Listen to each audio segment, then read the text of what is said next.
impacts foreign policy. The chairman brought up Russia, Ukraine, and the somewhat inconsistent support that the administration has expressed for Ukraine. And I'm sure there's a lot of different reasons for that. But to take the president at his word, the fact that he and Putin, as he likes to say, went through the whole Russia hoax thing together, the fact that it wasn't actually a hoax, Russia did in fact attempt to interfere with the elections aside, it seems to influence his opinion, because he and Putin were together on something, whereas Zelensky, when the president called him up and asked him to dig up dirt on Joe Biden, didn't do it. And then we have this whole performance art in the White House in February of Zelensky being dressed down in the middle of a war, undermining confidence in Zelensky and undermining our ability to put the pressure on Russia that we need to put on them to end this war and protect Ukraine. Again, all of that driven by sort of a personal amount of loyalty and a grievance that the president has, and we see that play out in the tariffs. We have a 50% tariff on India after Modi doesn't give Trump credit for ending the war in Pakistan and India, which apparently he didn't have much to do with. We put a 50% tariff on Brazil because they weren't nice to Bolsonaro, who Trump likes. We also put a tariff on Switzerland, and I confess as I'm talking to you, I forget exactly why. It's hard to keep track of all of the grievances past a certain point. But that undermines any sense that we have a set of values in terms of how we're trying to approach our foreign policy. The next step in all this is resources. Here, this is more of a bipartisan problem, as we've discussed. We seem to think that we have infinite resources. We can cut taxes and spend $1.5 trillion on the defense budget without ever contemplating how do we use those resources better. So we do seriously want to hear, given the amount of money we have, how are we going to make this work? And one particular example of this, which I'm going to come back to over and over again, is, of course, the $22 billion battleship, which seems like a horrific idea to spend that much money when we have so many other needs. And by the way, for those of you who follow the whole poly market thing, if they're given the opportunity to bet, take the over on that. It's going to be more than $22 billion to build that battleship, and we walk down that road. So how are we husbanding the resources that we have in order to achieve our objective? But the overall biggest problem is the Trump administration has decided that an excessive reliance on violence, threats, coercion, and the use of the military isn't just their go-to option. It's pretty much all they've got. If somebody in the world isn't doing exactly what we want, our approach is let's punch them in the face repeatedly until they capitulate. And then, frankly, even after they capitulate, we decide to keep punching them in the face just on the off chance that they might change their mind. And I think, as I said, the Financial Times summed this up fairly well this morning when it said, let me get all of this straight in my head. They want their allies to join in an ill-thought-out war of choice with unclear aims and an uncertain chance of success for any of the myriad aims stated so far. They want everyone else to absorb any of the externalities, like influxes of refugees, disruptions to shipping, higher oil and commodity prices, and maybe even some incoming missiles. And then they also want to tariff everyone at 15%. I'm not sure they can keep pushing at everyone all at once indefinitely. There seems to be an inability here not just to anticipate second and third order effects, but even just to model a response from any other party, much less every other party. The rest of the world does matter, and I suppose maybe we can just say, we're the United States, whatever we want, you have to give it to us, and if you don't, we're going to bomb you, tariff you, or do something to you. But that type of confrontation creates more chaos and more war, which is what we have seen. I know everyone likes to dump on the international rules-based order, okay? But the alternative to that was might makes right, was basically whoever's strongest, go take what you want and we'll just fight it out. And after a whole series of world wars, called the war that killed 70 million people and blew the entire industrial world off the face of the map, we decided, let's try something else. It isn't perfect, all right? Not everyone follows the laws all the time, but it seems like what the U.S. has said is we're going to dump that entirely. And we're going to take what we want, when we want, and how we want, and the rest of the world can go to hell. I don't think that's going to end well. So I would like to see some kind of plan as to how other tools in our toolbox, other than just the military, diplomacy, aid, foreign aid, which of course we decided to cut off food and health care from hundreds of thousands of people so that they starved to death. That doesn't help either. Are there other tools that we think about other than just coercion, violence, force, and the use of the military? I think there should be. And I guess the final question I want you to consider is, when President Trump was running for office, he said over and over and over again, I'm not going to do wars. In fact, he very specifically said, if I'm president, we will not go to war with Iran. And here we are. So I'm genuinely curious, what changed? What changed from when he was a candidate to when he was in office that has led us to the level of conflict that we are now experiencing? Thank you, Mr. Chairman. I yield back. I thank the ranking member. I'd now like to introduce our witness, Mr. Elbridge Colby, is the Undersecretary of Defense for Policy. Thank you for being here, Mr. Colby. You are recognized. Mr. Chairman, Ranking Member Smith, thank you for the opportunity to appear before the distinguished members of this committee to testify on the Department of War's 2026 National Defense Strategy. The animating purpose of this strategy was to put into reality the logic of President Trump's common sense, America first, peace through strength approach. At its heart, as detailed in the 2025 National Security Strategy issued by the White House, this approach is channeled through the principle of flexible realism. That is, the effort to practically and realistically advance and protect the concrete interests of regular Americans. The core of a strategy, as the National Security Strategy eloquently describes, is to evaluate, sort, and prioritize. Needless to say, this is of special importance in the realm of war and peace. The heavy responsibility of effectively doing so motivated our work at the Department to produce the 2026 NDS, and we believe under Secretary Hegseth's leadership that we have done so. Under President Trump's leadership, and with your support in the Congress, the American military is and will be the world's finest, an unmatched fighting force that has impressively demonstrated its prowess in recent months, Operations Midnight Hammer, Absolute Resolve, and now Epic Fury.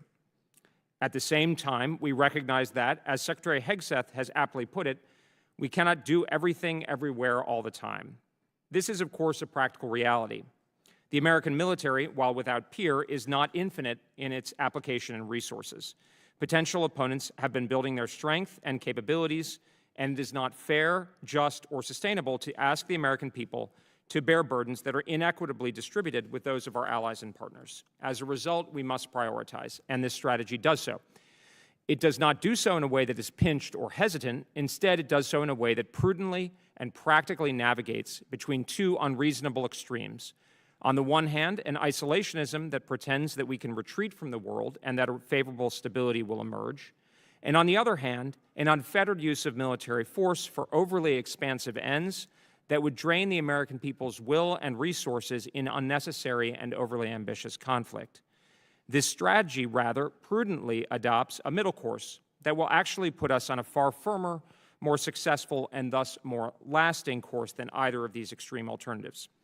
In particular, the NDS does so, we contend, by intelligently and strategically allocating our resources and that of our incredible armed forces towards the priorities that most affect regular Americans and where our efforts are most material and necessary to achieve American interests in the world. This is a reflection of common sense, America first thinking. As a deduction, the strategy is built on 4 pillars. First, it restores, after decades of neglect by some administrations, the military's role in securing our homeland and ensuring that our key interests in our native hemisphere are protected. This is critical for regular Americans because we must ensure that we are directly protected and secure in our own home area. While the military is only a part of this effort and often far from the leading element, it does play a critical role that will be enduring. Second, the strategy focuses our military effort on ensuring the preservation of a favorable balance of power in the Indo-Pacific, the world's largest market area. America's interests there are real and significant because of the scale of that market. At the same time, our interests are not limitless. We do not need to dominate that region. Rather, we only need to prevent that vast and dynamic area from being dominated itself so that we can trade and interact with it on fair and reasonable terms for regular Americans. As a result, our strategy there is to deter China through strength, not confrontation. We understand that China is a very powerful country that is undertaking an extraordinary military buildup. That is a simple fact. At the same time, we are clear that we do not seek conflict with China. To the contrary, we seek to avoid it. We make clear that our interests with respect to China are scoped and reasonable. We do not seek to strangle China nor compel a change in its form of government. Rather, we seek to prevent China from becoming the hegemon of the Indo-Pacific. In particular, this requires, as the National Security Strategy clearly states, being able to deny the feasibility of successful aggression along the first island chain.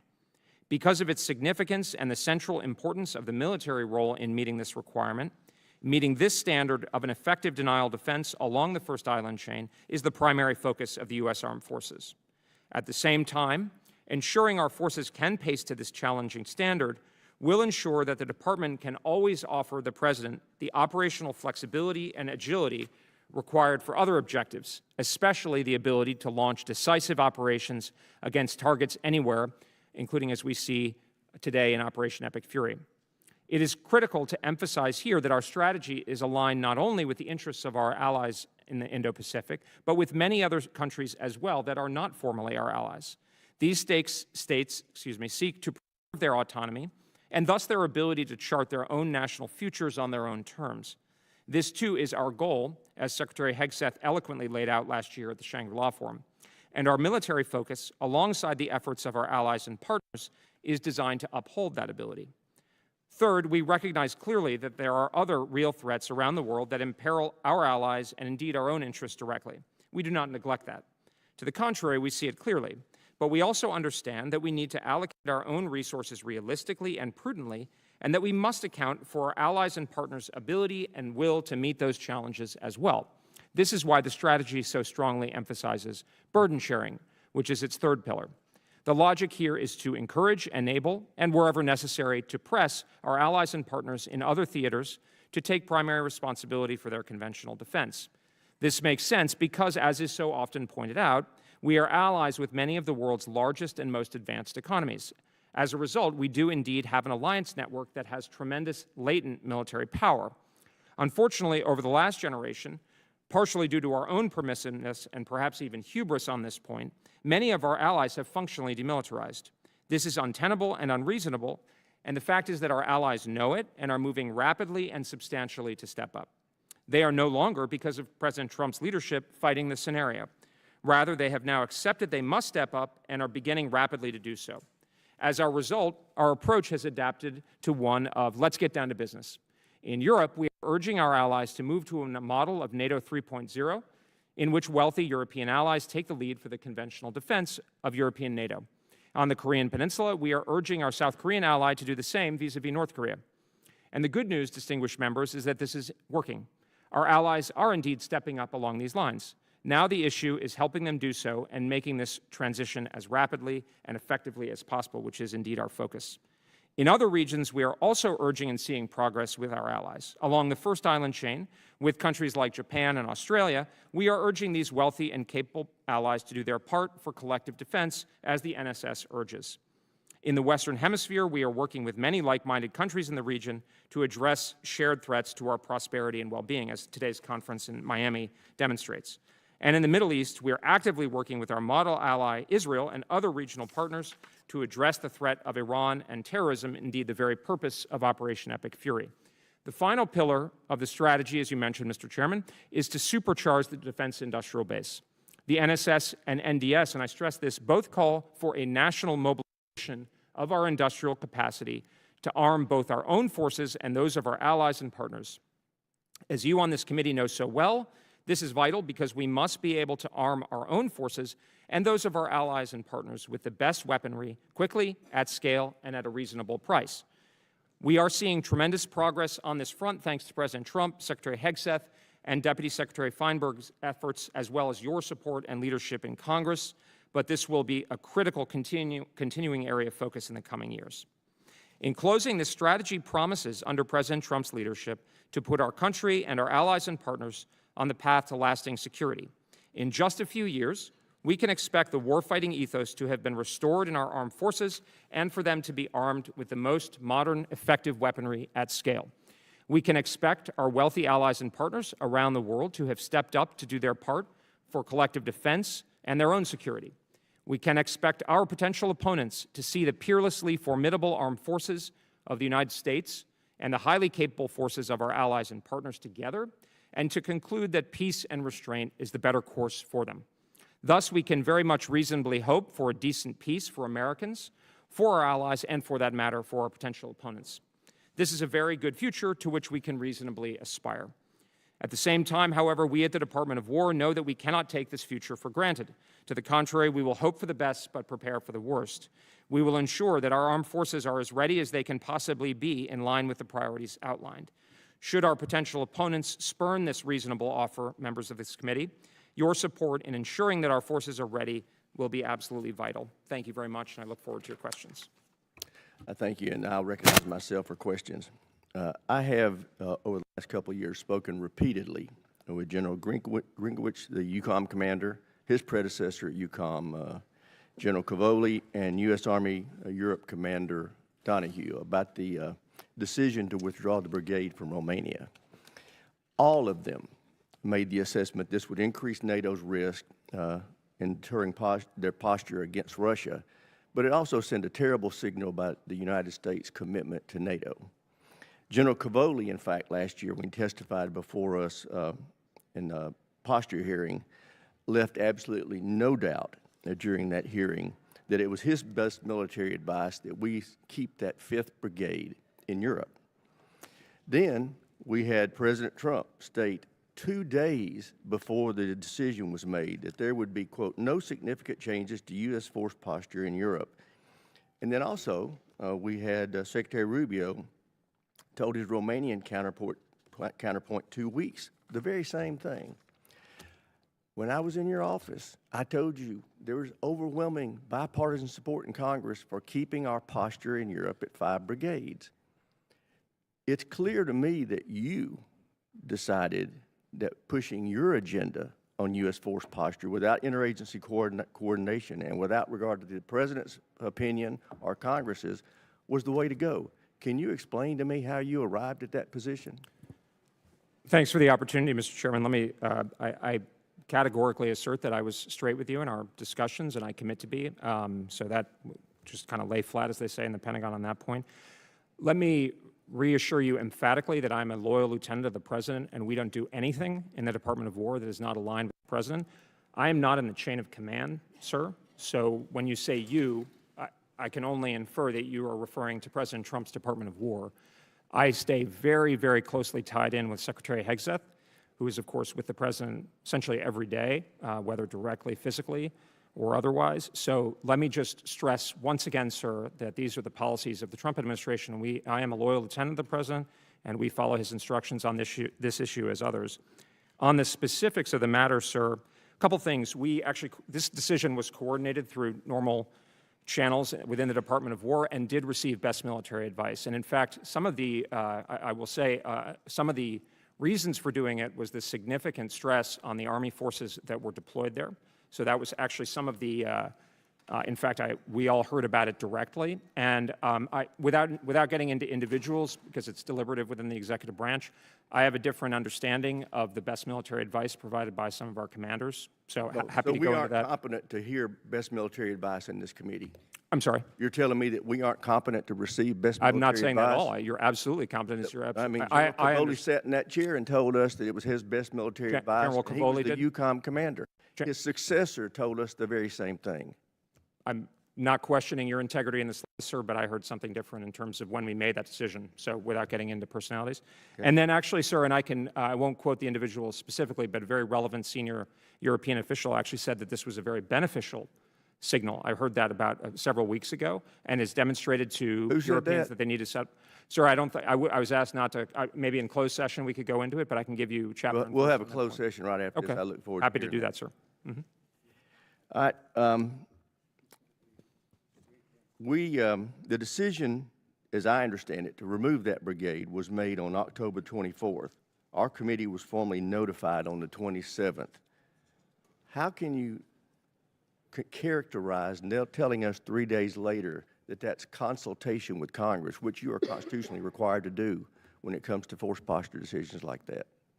Sir, I'd have to get back to you on the details, but we take our duty to consult with Congress very seriously. Obviously, we're focused on preserving the President's. I know you share the desire to preserve the President's decision space, and we want to make sure we do that, as well as Secretary Hegseth's. But you can rest assured, in fact, my office just in the last 4 or 5 months, I think has done upwards of 100 touches, both with your committee and the Armed Services Committee, as well as Senate Armed Services Committee, as well as with other parts of the Congress. So I would actually go so far as to say our organization is one of the leaders in congressional engagement. We see that completely differently. It's been like pulling I'd be teeth trying delighted, to sir, get to make sure that information we from your rectify office. that. I know Ms. Earl. And the SASC has had the same public statements, that it's been difficult to get information from your I office. think, sir, if I could maybe just say on that, if you look at, for instance, some of the leading members of the SASC, they've actually said that we have been doing a much better job. And we're not perfect. I certainly don't say that, sir. So welcome feedback. And, you know, it was very good to meet with Ranking Member Smith. I'd welcome meeting members from throughout. I know met with some of the members here. So, you know, we're available. All right. Well, I still feel strongly that I concur with the last two EUCOM commanders and General Donahue that we need 5 brigades in EUCOM. Having said that, we're at 4 now, thanks to the decision that came out of your department. Now, on September 25th of 2020, September 3rd of 2025, President Trump welcomed the Polish president to the White House. During that visit, when asked by a reporter whether the United States would continue stationing troops in Poland, President Trump responded, quote, "We'll put more there if they want. We'll stay in Poland. We're very much aligned with Poland, period," close quote. Do you agree with the president's position that the United States will, at a minimum, maintain the 2 armored brigades that are currently in Poland? Mr. Chairman, you can rest assured that I will absolutely implement the President's guidance on that matter as on others. Okay, so we will not be dropping below 4 brigades in EUCOM in the foreseeable future. Sir, I want to be careful to preserve the President's decision space, and I'd have to go back and specifically look at what the President said and the instructions he's given us. But, you know, my point is that we will absolutely, I make it a point of pride and a point of focus to ensure that we're tightly aligned. We do that through, you know, I particularly through Secretary Hegseth, who's with the President every day. So we have a very, very tight alignment with the President, and this is his defense strategy. This is his War Department, obviously with the Congress, needless to say. But you can rest assured, sir, that we are in tight alignment with President. I have a real concern about that. When 2 days after the President said there'd be no significant changes in U.S. force posture, you announced that you were taking a brigade out of there. But now, I would just stress, sir, that the Department of War, and I would once again stress that I'm not in the chain of command. So those decisions, I'm not even, and I don't presume to a level of authority that I have not been given by the Congress and the President. Okay. So I just, you know, I'm here to represent the Department of War. These are decisions by the Department of War under presidential guidance.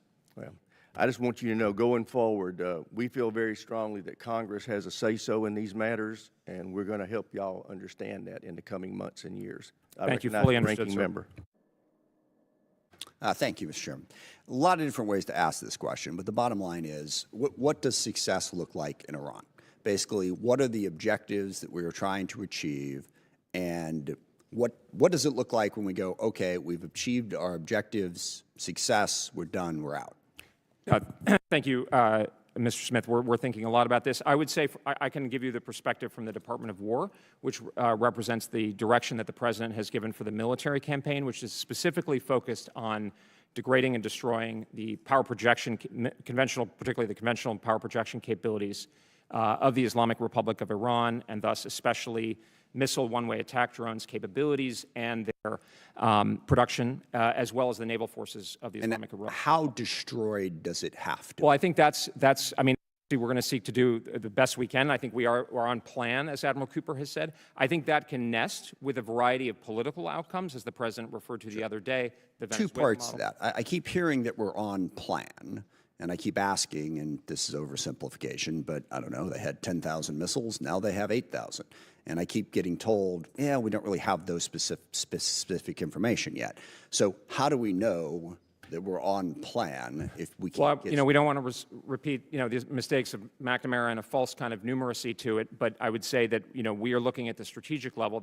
We are, you know, and I know some of the both civilian and uniform representatives will be briefing you in classified session later today.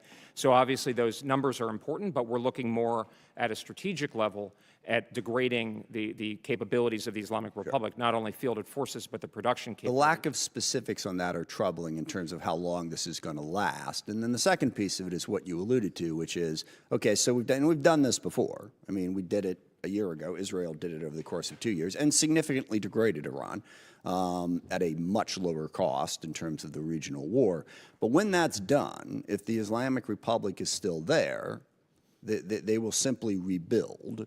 So what is the objective to prevent that from happening? I don't think that's a given at all. Well, it's not a given, but what's the objective? No, I think How it's do we get to the precisely point where to it doesn't avoid the happen? Islam. I mean, as Secretary Hegseth said, part of this, and I think Secretary Rubio as well, was, the Iran was building a conventional shield to enable a recovery of its nuclear ambitions. And so obviously, as part of the, end state, without being too kind of linear about it, is to prevent an outcome where they don't have the incentive. And that's where the Venezuela model, I think there's a realistic sense. We have learned the lessons of Iraq and not being overly ambitious. You understand that comparing Iran to Venezuela is like, I don't know, comparing Kentucky to Venezuela. It's equally valid. Iran. I don't think it's a perfect analogy, sir, but I think I'm just making a point about in terms of the flexibility of the political objective. And of course, the president has said it's a fact, it's a historic opportunity for the Iranian people to rise up and overthrow this noxious government. Right. But that's and not. there's no particular plan for that actually happening. Well, it's more of a hope than a the plan. Department of War has been instructed to focus on the military forces of the The Islamic second piece Republic. of this that I want to get into is I think what President Trump meant when he was on the campaign trail saying that we won't go to Iran, go to war with Iran, is the same thing he meant if I was president, the Ukraine war wouldn't have happened. That his mere presence and his policies will stop that. That's the America First agenda. So I guess how did the America First agenda fail in Iran? Because I think the president sincerely meant that. He sincerely meant, you put me in office, I'm going to do things that's going to make sure that we don't go to war with Iran. He failed. We're at war with Iran, and 14 other countries have been dragged into it. So the speech that you laid out was very well said, and if that is what was happening, I'd have some quibbles, but at least we could live with it. But very clearly, that agenda failed in Iran. Why? I don't think, sir, it failed. I mean, the president has been consistent for many years that Iran cannot have a nuclear weapon, and it's a serious He's also threat. been consistent that he would not, that war would, look, anyone can come in and blow stuff up. I mean, that option's been on the table, and that's the option we've been taking a long time. And that was sort of the president's argument, was I'm different. I'm so strong that this isn't going to happen on my watch. And he was wrong. It did. I don't think the president's wrong. I think the president's demonstrated, I mean, in his first term as well, but certainly in his second term, that he is prepared to use the military instrument. That's why he keeps referring to peace through strength. Of course, right, there's the strength element, and it has to be credible. He has, I have a different assessment, sir. I do think he's used the peace and the diplomacy abundantly over the last year and a half, right? I mean, all the peace deals, et cetera, spent a lot of time Gaza, for instance, and many of these other conflicts. So I think he very much is prepared, and he was willing to talk to the Islamic Republic, but I think that his determination and others, Mr. Kushner, Mr. Witkoff, Mr. Rubio, was that the... I want to let some others get in here. That's solid enough answer, but again, there's no question that he failed in the sense that, he said there was going to be no war if he was president. Here we are. I mean, those are just facts. So we need to figure out how we got there. I yield back. Thank you, Mr. Chairman. Thank you, gentlemen. Chair, and I recognize the gentleman from South Carolina, Mr. Wilson. Thank you, Chairman Rogers, for this timely hearing. America, I believe, is in a conflict we didn't choose. Dictators with rule of gun who are invading democracies with rule of law. It began, of course, in February 24, 2022, when war criminal Putin invaded Ukraine, and then it was followed up by the puppets of Iran invading Israel on October 7, 2023. With that in mind, I am grateful in your opening statement that you have cited the threat of the Chinese Communist Party in Iran, but the axis of evil includes war criminal Putin resurrecting the failed Soviet Union with mass murder in Ukraine since 2014, as Putin has rigged elections in Belarus and Georgia with Russian occupation of South Ossetia and Abkhazia of Georgia, while occupying Transnistria of Moldova. Incredibly, President Trump has achieved the 5% GDP by NATO allies, but peace needs more secondary sanctions on war criminal Putin. Additionally, war criminal Putin, I believe, is insulting you.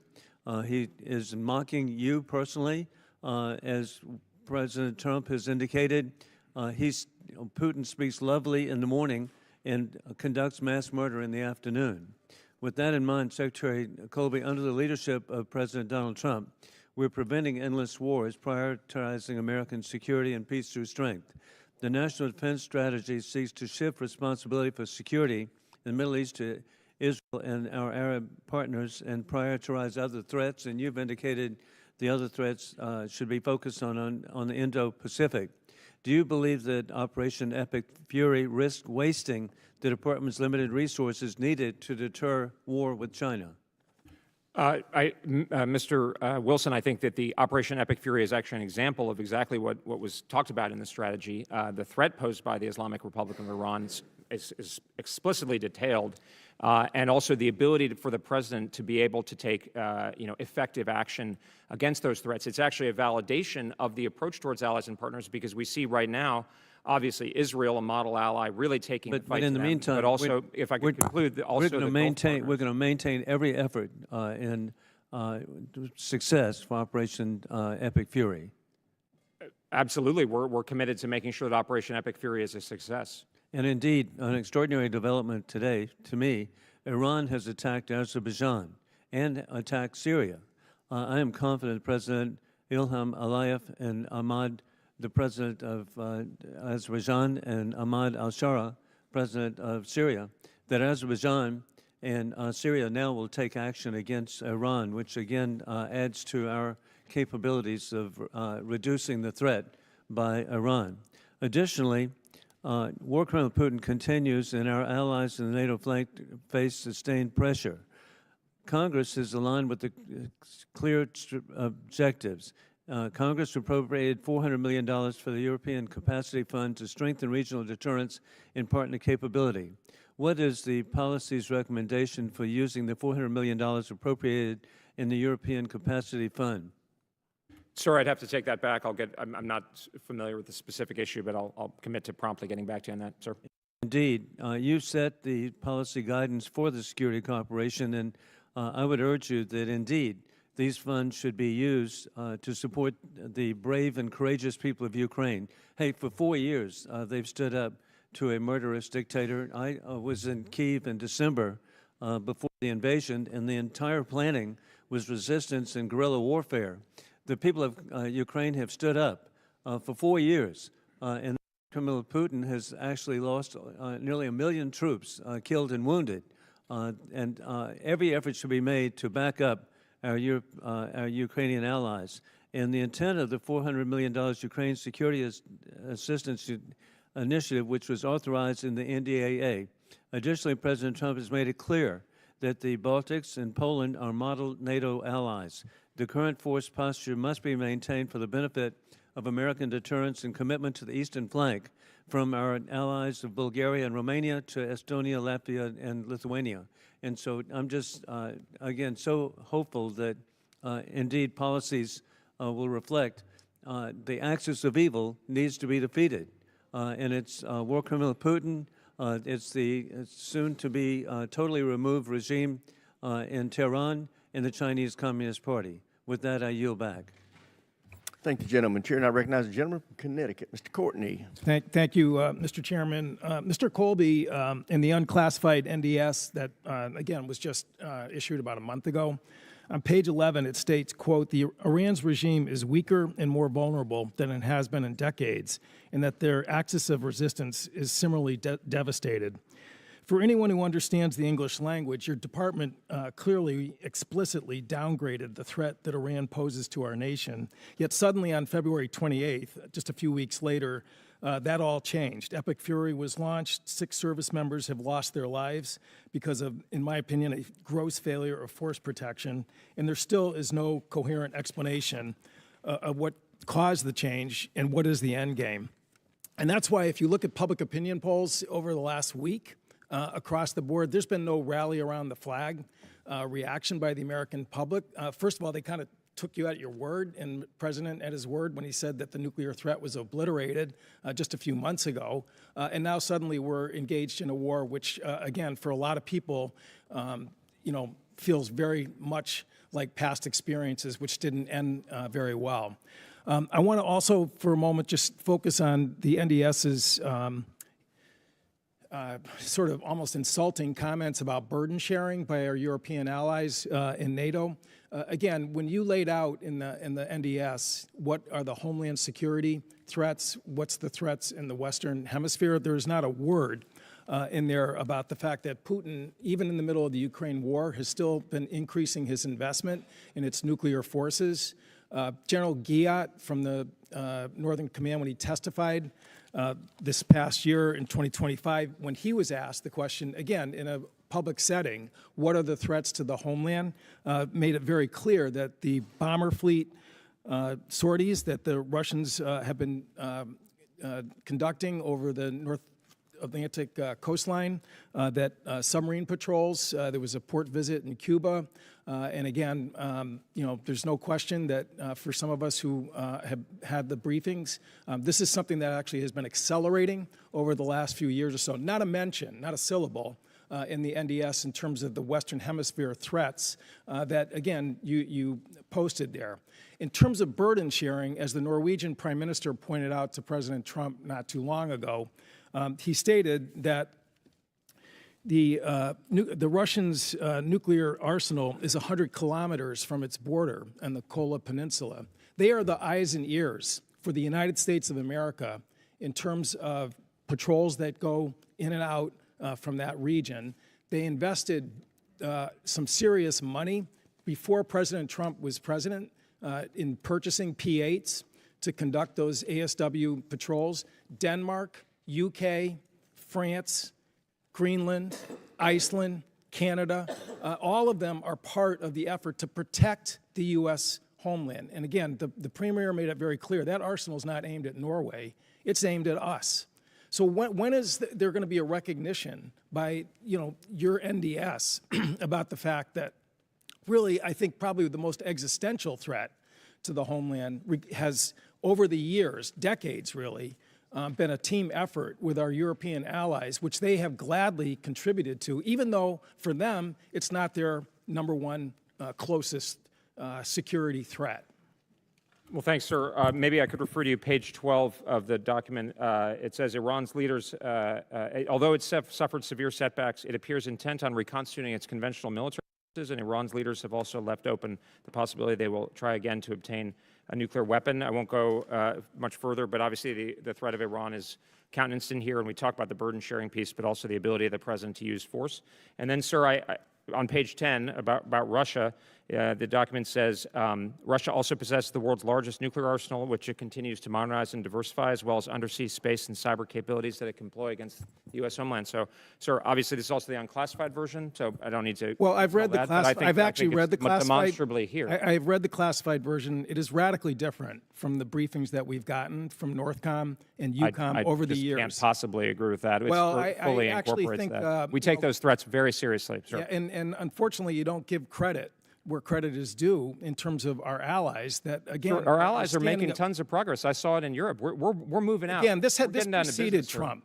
Really, again, I have the success has many fathers. I have the submarine base in Groton where those patrols are happening. Again, that collaboration has been going on for many years. We think alliances are actually important and not just symbols, sir. That's the hack for what we're doing. And well, they do too. Working, they do too. Indeed, that's what's missing in your NDS. It's working, sir. Gentlemen, time's expired. Chair, and I recognize the gentleman from Ohio, Mr. Turner. Mr. Colby, this is going to be a nice transition from your conversation you just had, turning you to page 10, where you were just referencing on Russia. You agree that Russia is an adversary and a direct threat to the United States? Russian military forces clearly pose a direct threat to the United States, of course, yes. Excellent. You were just being interviewed in a publication, Foreign Policy, that was published February 2026 concerning our commitment to NATO. You acknowledged the United States is committed to NATO. It is committed to Article 5. The administration from the president on down has made that clear. You made that statement unequivocally. However, you were then asked further questions about that statement after having made the unequivocal blank statement. And quite frankly, you waffled. And I'm going to give you a chance to unwaffle. And the unwaffling is, in that blanket statement, I think you made it clear that within NATO, there are no territories within NATO that are second-class citizens. There are no territories within NATO that are not within our Article 5 commitment, correct? the Baltics, the Balkans, there are no areas in which we have a lesser commitment. Sir, I respect that you're making those statements. What I said is we are committed to Article 5, which is enshrined in the Washington Treaty. That's what I said. So to make it clear so that you're waffling, which goes on page after page, since you are capable of making the blanket statement, you are capable of saying that within the blanket statement of the United States is committed to NATO, NATO the aggregate of NATO, and is committed to Article 5, you are capable in front of this committee that is committed to NATO and committed to Article 5 to acknowledge that there is no territory within NATO, that there's a second-class citizen, and there's no area within which within our national defense strategy is a lesser territory. Sir, what I said and what I continue to say is that Article 5 of the It's a Washington yes or no Treaty, question, well, Mr. Colby, and I'm a member of Congress. You have ability to say yes, tremendous that there is respect. no What I said, sir, lesser. is Article 5 of the Washington Treaty, it applies to all of NATO, of course, absolutely. Great, thank you. Thank you for that, because you didn't have to go on and to continue, which is what everybody's struggling with here. And I want to just say, I want to agree with the chairman. What's been so difficult, and which is really kind of gross sitting here listening to you, is the chairman has said he feels like you're dishonest, right? And you have been so disingenuous. Every time you answer a question, you feel this need to just continue on in these clarifications that are really very unnecessary. And that this clarifications that you give make us all concerned about your commitment to the truth. And I want to give you some of those clarifications that make me uncertain and really very concerned about the policy making within the department. You talk about the Trump administration when people ask you questions about the president's decision making. When we're asking about President Trump, you redefine it as the Trump administration. You say our decisions are aligned with the president, as if you're reinterpreting the president's decision-making. I want to know about the president's decision-making, not you being your interpretation about being aligned. So tell me you're not trying to make decisions where you're just divining an alignment with the president and interpretation that President Trump is the one making decisions, because up here, we're losing confidence as to whether or not Mr. Colby's going into a room and trying to decide whether or not he's aligned with the president or whether or not President Trump's making decisions, because we're all comfortable with Mr. Trump's and President Trump's decision. We're not comfortable with Mr. Colby's. Well, sir, a couple things. First of all, I make it a point of being truthful, so I categorically reject your characterization, but I'm happy to answer your questions well, it was here the or chairman, otherwise. and you didn't reject it when he was telling you that he had conversations with you and was very concerned about what you'd said to him and then what had happened. I believe I'm just making the point in general. We make it very much our business. Part of being truthful is I give you a sense of what I know and what I don't know. I can't speak. I'm often... The secretary is the one who's primarily over in the White House, but we make sure that we are very lined up. Secretary is with the president all the time. You said it again, lined up, and lined up. We get, I want you to make certain that the decision-making is President Trump. And I am a loyal lieutenant of the president, Mr. Turner. I can assert that absolutely. Well, we are very, very concerned in this committee that that is not necessarily happening at times, and that's what we try to assert. And what we try to make certain happens. I yield back. Gentleman yields back. Chair, I recognize the gentleman from California, Mr. Garamendi. Thank you, Mr. Chairman, and thank you, Mike, for bringing very serious clarity to this issue. So I think where we're going here is, instead of saying the administration, we're going to start saying the president. So the very first page of the President's National Defense Strategy states that the Department will no longer, quote, be distracted by interventionism, wars, regime change, and nation building. In the last 3 months, however, the President, I had the word administration here, but I'm going to follow on you. The President has started wars of choice in South America, the Middle East, and he's failed to lay out any strategic plan for an endgame or a consistent justification for these efforts. By the President's own account, he has decided to use missile strikes to murder people in the Caribbean and the Eastern Pacific, raid and seize the dictator of a foreign country, and he, the president, has started a war with Iran and placed our troops in harm's way in the Middle East. The president has also refused to directly supply necessary weapons to Ukraine.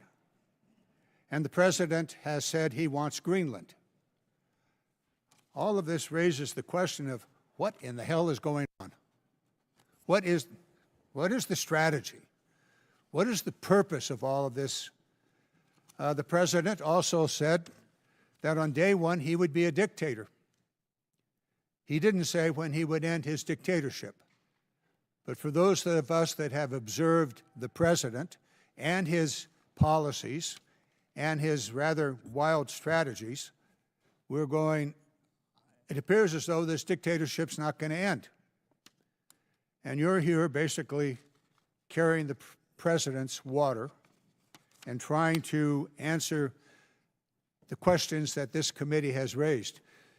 If it hasn't been clear to you yet, we're concerned that the president and his staff and minions are disrespecting the Congress of the United States, this committee, and simply going to do whatever a dictator wants to do.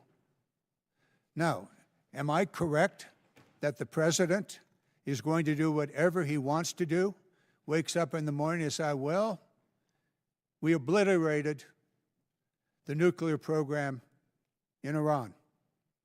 A couple of months go by, he wakes up in the morning and said, we're going to go to war with Iran because of their nuclear capability. I don't get it. And if you've not yet figured out from the comments of my colleagues up here, we don't get it.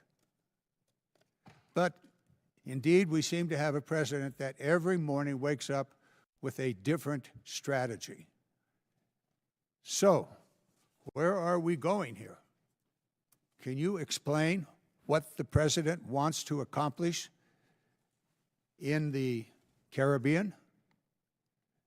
Well, he removed the dictator, but the same regime's in place. And by current reports, the military is now engaged in some effort, maybe not a war, but some effort in Ecuador. That was not explained to this committee either. So what's going on here? Do you, a representative of the president, understand the Constitution? The Constitution gives the Congress of the United States the sole power to wage war. We can debate what the authorization to use force is all about.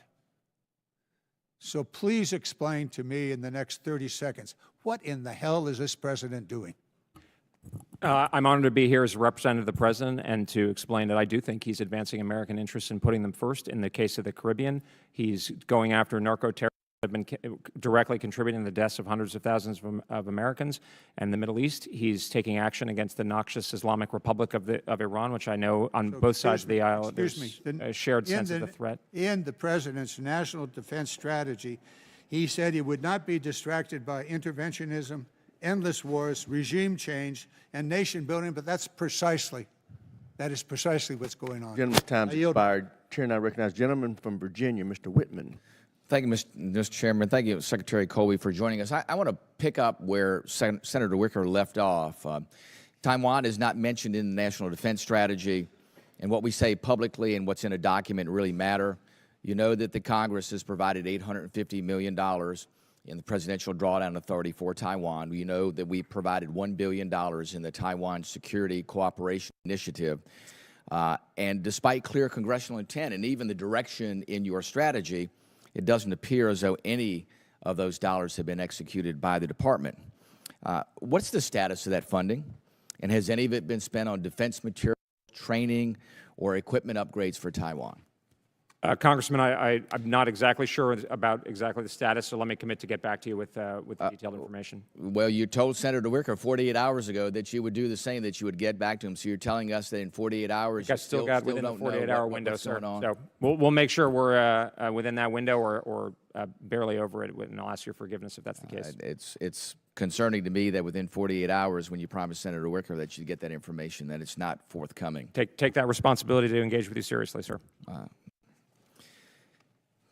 I want to get your perspective, too, on our efforts to work with partners and how we enable our partners. The President's asked our allies to do more. To their credit in NATO, they've all anteed up and said that they're going to do their 5%, some of them at different paces. But by 2035, looks like everybody's going to be in line with that. We ask Europe to take the lead in what we're doing to counter Russia. And our message should, I think, be crystal clear. If we step up and make investments in the defense in cooperation with our NATO allies, and we need to be selling Europe our best weapons to make sure that they're in line with what the threat is on the Russian side. And I believe the President's America First arms transfer executive order sends that clear signal. But if our American allies can't buy U.S. weapons, I worry they're going to be in a really, really bad spot because there's no other place to go, and we certainly don't want them going to other folks out there. Tell me this, what's the message to our allies like the Baltic states or Poland that are meeting or exceeding the 5% target? They're all in, but are being told U.S. weapons that they purchased are being delayed or not prioritized. So they're all in, they have the money, they've paid for it, and now they're being told, by the way, you're not going to get the weapons. Somehow the priority list has been changed and somebody else is higher on the priority list, and yet we see an even greater threat by Russia and what they're doing to build their defense industrial base, which creates an even greater threat, and yet we're not doing the things that we're lecturing the Europeans about doing and not providing them weapons. Give us a perspective on how we're going to close Sure. that gap. Well, actually, Congressman, the way you laid it out, I think is pretty similar to how we see it. I mean, I think we're in excellent, 2025 was about reframing. 2026, we're getting down to business. The Europeans are moving. I can say that from personal experience, not least in Brussels and Munich, as well as Asian allies like South Korea. And I think we're optimistic about Japan, Australia, and New Zealand as well. We are ahead of this problem. We share your sense of urgency coming down from the President.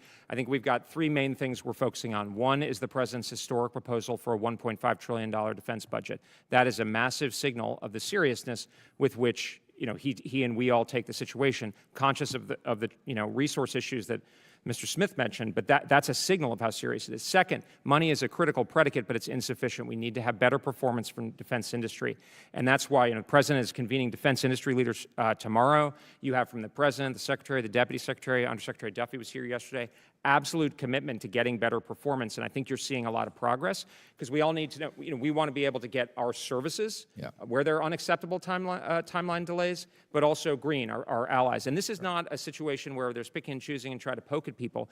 We need everybody to be able to get what they need faster. And this, sir, is where I would turn it around to you and to the Congress, is where we all need to lean in together, also with our allies. This is where the conversation is. If I may say, some of the conversation in the last few minutes has been a little bit backward-looking. Where we are and where our allies' conversation is NATO 3.0, let's get down to business. For instance, we're talking very closely with the Germans about how they're about to make a very significant investments in defense. How do we scale that together to get the best outcome for both of us? Also recognizing that while we need American industry to be eligible in European and other markets, there's also going to be growth in the European and allied defense space, and that's actually to all of our benefit. That's where we're heading. I'm confident that under President Trump's leadership, we will be able to get through this transition, but we did need to have the clarity and continue to need to have that clarity. But if you look at Secretary General Rutte, he's singing from the same sheet of music as we all are. Very good. Thank you. I'll reiterate, too, that the Chairman's focus on this year's NDA is growing the industrial base to make sure we can do those Absolutely, things. We have to do that at the speed of relevance. Completely support that as well, sir. Mr. Chairman, with that, I yield back. Gentleman yields back. Chair, and I recognize the gentleman from Massachusetts, Mr. Moulton. Thank you, Mr. Chairman. Mr. Colby, thank you very much for visiting my office for a long discussion last year. I appreciated that engagement. My reading of the NDS is that it clearly ranks threats around the world, putting the homeland first, deterring China second, and everything else a distant third. Is that accurate? I think the homeland is obviously put first in the same way as it was in 2018. I think the first island chain is kind of the significant weight of effort the military focuses, as I said in my opening statement. So the strategy also focuses quite carefully on the risk of simultaneity. Yes, meaning two simultaneous conflicts, either pre-coordinated or because an adversary takes advantage of us being tied down somewhere else. If that is a significant concern and China is the greatest threat, doesn't beginning a war in Iran not really help with deterring China? I think the strategy is not saying that we're not going to do operations, and this happened under administrations of both parties. It actually specifically goes into that. It's saying we need to be prepared for this. Obviously, the things I mentioned, but also the allies and partners stepping up, and we do see that actually in the Middle East right now. We see Israel, the Gulf partners, so one of the some things of our European that allies. We discussed in my office was concerns about magazine depth, which you've heard both from this committee and the China committee. Are you concerned about that today in the Indo-Pacific? I think I think we have anticipated this reality. We feel good about where we are. Nobody should, just to be clear, you anticipated a war with Iran. No, we anticipated the need for dramatic action on. That's exactly what the strategy says under the president's leadership. Is we know we have very significant magazine depth across the force. That is also going to be able to support presidents of either party, et cetera, in the future, being able to use the military.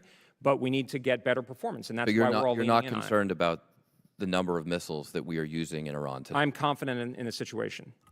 Okay, that is not a view shared by many of the officers who work in the Pentagon. So to confirm, just to be clear, you're arguing that fighting a war with Iran helps to deter China. Is that accurate? Well, I think there's different debates about this. This is about the threat the Islamic Republic poses directly. That's sufficient for justifying the action. And we have a scoped objective, and right now, sir, and you know this from your distinguished military background, we have gotten through a lot of the preliminary campaign of bringing down the air defense, and now we're getting topic, and we're using, as the president indicated, a lot more of the munitions, which we have in very plentiful supply. So I think we're going to be in good shape. And this, sir, I would. So just to be clear, you think we're going to be in good shape for deterring China because we're bogged down in the Middle East with a war against Iran, and we're not using. I think if we activate what the president capacity. And we are calling for, and with support from the Congress and better performance of the defense industry and better behavior and sort of contributions by allies, we're going to be in great shape. So let me just ask: Does that Operation Epic Fury deter China?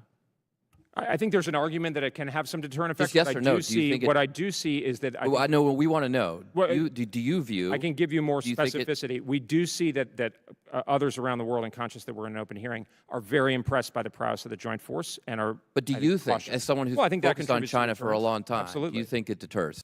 It contributes to deterrence. Yeah, I think that's fair. Okay, and yet for years you have argued that supporting Ukraine does not help deter China. So can you square that circle for us? I can, because, I mean, first of all, I'm a public government official at this point. This document and this efforts by our administration are precisely to get ahead of a problem. That's what strategy is about. This administration is getting after the munitions problem under the president's leadership and the secretary's leadership, and we need help from Congress, Republicans and Democrats, to say not only the money, but better efforts by our defense. Ms. Jacobs and I were talking about this the other day. But listen, we need better performance by our defense industry. I think that's something that's shared across. Mr. Colby, getting after our magazine depth problem is not shooting them all off in the Middle East. All right, I don't think that really helps. Now, look, you talk about a lot about burden sharing, and I think there's bipartisan agreement on the value of burden sharing. We might disagree on how we treat our allies, but we all want them to do our part.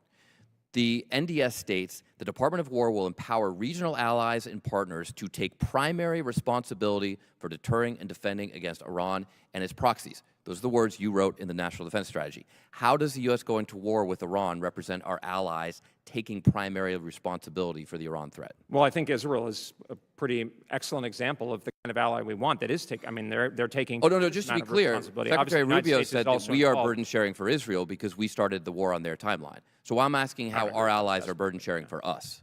I'm sorry. Can you say that again? Sorry. I'm asking how our allies are burden sharing for us.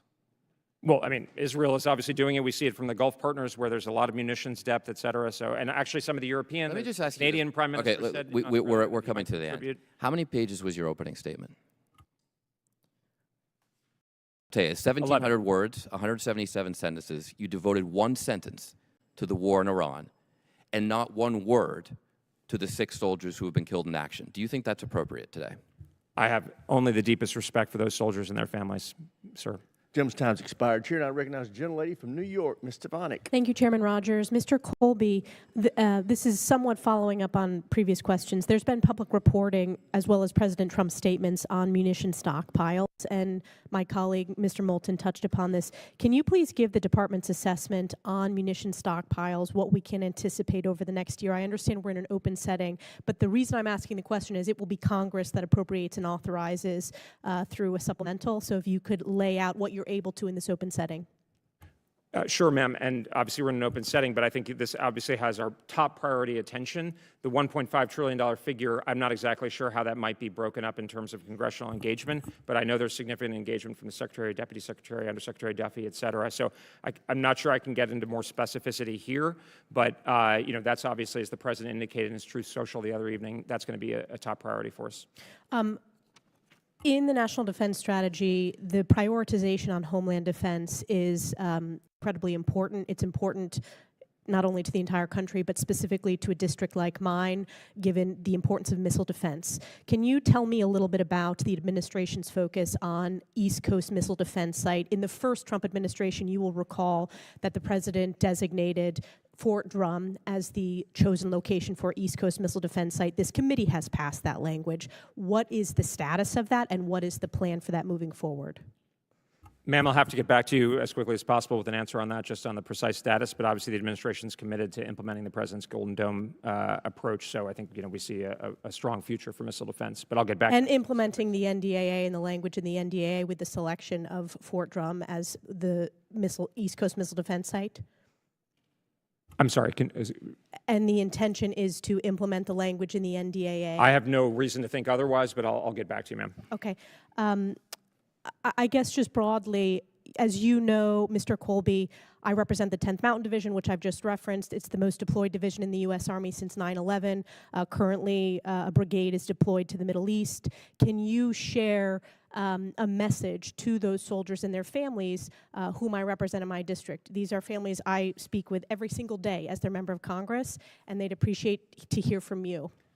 Well, I think I can say on behalf of the leadership of the department that they have, our deepest respects and a sense of their honorable duty in a cause that is, very much in the American people's interest, and that we are thinking very carefully and soberly about, how we consider putting them into harm's way, so they can be confident. I can say, Secretary Hegseth is personally leading day by day, hour by hour, really focused attention, obviously, with the uniformed, seniors, the chairman of the Joint Chiefs, Admiral Cooper, et cetera. So I think they can feel they've got fantastic leadership under President Trump. Well, we are grateful for their service, and our hearts and prayers go out to the 6 service members in the U.S. military and their families for the ultimate sacrifice on behalf of our country. My final question, Mr. Colby, is, as we know, the CCP and the Iranian terrorist regime have long been close allies and partners, exchanging oil, munitions, and technology to repress their people. What is your assessment of the CCP posture today, and also what are your biggest concerns over the next 6 months to a year now that there has been the start of Operation Epic Fury? Well, thank you, ma'am. I think we're watching this very closely. I'd have to be a little elliptical in open hearing, but I think, as I mentioned to Mr. Moulton, I mean, they certainly have been impressed by the prowess of the joint force, the ability to operate so effectively together. So I think that's been a salutary message for kind of stability. My understanding is the Chinese, obviously, they're very dependent on energy resources coming out of the Middle East, so that's something they're watching very closely. One thing I think in the administration, from the president on down, the president doesn't use terms like axis of evil and these kinds of things. I think obviously we are, as Mr. Moulton put it, concerned about the potential for simultaneity, but we want to avoid it. So part of that is the military part, but obviously the president's diplomacy is designed to engage with our potential opponents, obviously from a very clear-eyed point of view, from a peace through strength point of view, but that's designed to avoid that very outcome. And I would distinguish that from the last administration, where Mr. Sullivan, I think, spoke at the end of the last administration about how our adversaries, quote unquote, were aligned to an unprecedented degree. And if you go back and you look at Henry Kissinger as something, the standard for a successful American foreign policy, you don't want everybody ganging up against you. And I think the president is very clear-eyed. Obviously, he's very realistic, but he's willing to engage in diplomacy from a realistic frame. And then our job is to provide that peace through strength approach, for instance, in the context of China. Thank you. Yield back. Ladies, time has expired. Gentleman from California, Mr. Carvajal is recognized. Thank you, Mr. Chairman. Mr. Colby, thank you for being here today. And finally coming to this committee. I think many of my colleagues in this room from both sides of the aisle agree that communication coming from the department to Congress has been lacking. Trump has consistently said his administration is the most transparent in history. And I assume that that is something you take to heart. I'm going to ask you a few questions, and if you could not filibuster and answer the questions as simple and straightforward as possible, I would appreciate it. How much does the department spend per boat strike in the Pacific and the Caribbean? Sir, I don't have that information, so I'll get back to you on it. How many pounds of fentanyl have been destroyed in these strikes? My understanding is quite a bit, but I'll have to get back to you with a specific answer. In total, how much has been spent to date on boat strike operations? Sir, I'll have to get back to you with a specific answer. Southcom and SOCOM did not have funding appropriated for these appropriations. What accounts were used for these operations? Sir, I'll have to get back to you with an answer. Obviously, I'm not responsible for primarily for the budget. Mr. Colby, is it safe to assume you were involved in decisions and discussions leading to Operation Epic Fury? Sir, I've been involved in, most of these kind of policy and strategy-related decisions. The president recently said he has a very beautiful plan for what comes next in Iran. For the sake of transparency and for us on this committee and the American people, could you please share what Trump's so-called beautiful plan is? Well, sir, as I said earlier, my work is mostly in the Pentagon, so I, rely on, our secretary and the chairman who are over in the White House. I wouldn't add or say anything to presume to interpret the president's words, but we're paying a lot of attention to making sure, as he has instructed, that we have a good outcome and a sustainable, intelligent one that serves Americans' interests in a lasting way. Mr. Colby, we're not getting some answers from you. We're getting a lot of rhetoric and oftentimes no answers to our questions, no information. In the National Defense Strategy, our allies are criticized for, and I quote, investing in domestic programs. To a majority of the world, investing in domestic programs is also known as governing and taking care of your citizens. And I get this criticism was made in the context of allies not investing enough in defense. But even when a country is doing everything right, they seem to be punished by this administration. Take the Baltic nations, NATO's eastern flank, for example. They have consistently led defense spending by GDP in Europe, each topping 3%. And despite this, the administration attempted to zero out programs like the Baltic Security Initiative. What else should a NATO ally be doing, in your opinion, if their commitment to defense spending isn't enough to have this administration's support? Then what is? Sir, I find it a little paradoxical that, it sounds like you advocate for more domestic programs. It's the American people who've been paying to indirectly subsidize. And don't take it from me, sir. Minister of Defense Collins from New Zealand has made this exact point. Secretary Bessent has pointed out that $22 if you could just answer my question, I would appreciate it. So our allies have invested in their domestic societies. That's not fair. I mean, it seems kind of common sense to me. But it's also not sustainable. And the Europeans and the others, they're not contesting it. What do they have to do sir, they just to gotta step up and do their invest part. heavily in defense? And sir, let me be very clear. We are actually adapting. So, I mean, if you look at my travels last month to Brussels and to Munich, that was the message, and that was the message the Europeans perceived. And I would say a lot of this is a little bit, we're behind the target because we are actually working with our allies. They're not fighting the scenario. Everybody knows. I reclaim my time. Sir. Let me ask you a few basic questions. Is Russia's illegal war in Ukraine a threat to the United States? Sir, we're all supporting the yes or end no? of the war in Ukraine. Just yes or no, and Mr. sir, we Colby. take the Russian military Mr. Colby, how capability simple is it to answer yes or no? We're taking the Russian military threat seriously, sir. Yeah. Is Ukraine a friendly country? Is it a friendly country? Yes, I think so. Thank you. I would encourage you to answer our questions and not filibuster with a bunch of BS. Thank you. Gentleman yields back. Chair, I recognize the gentleman from Tennessee, Dr. Desjardins.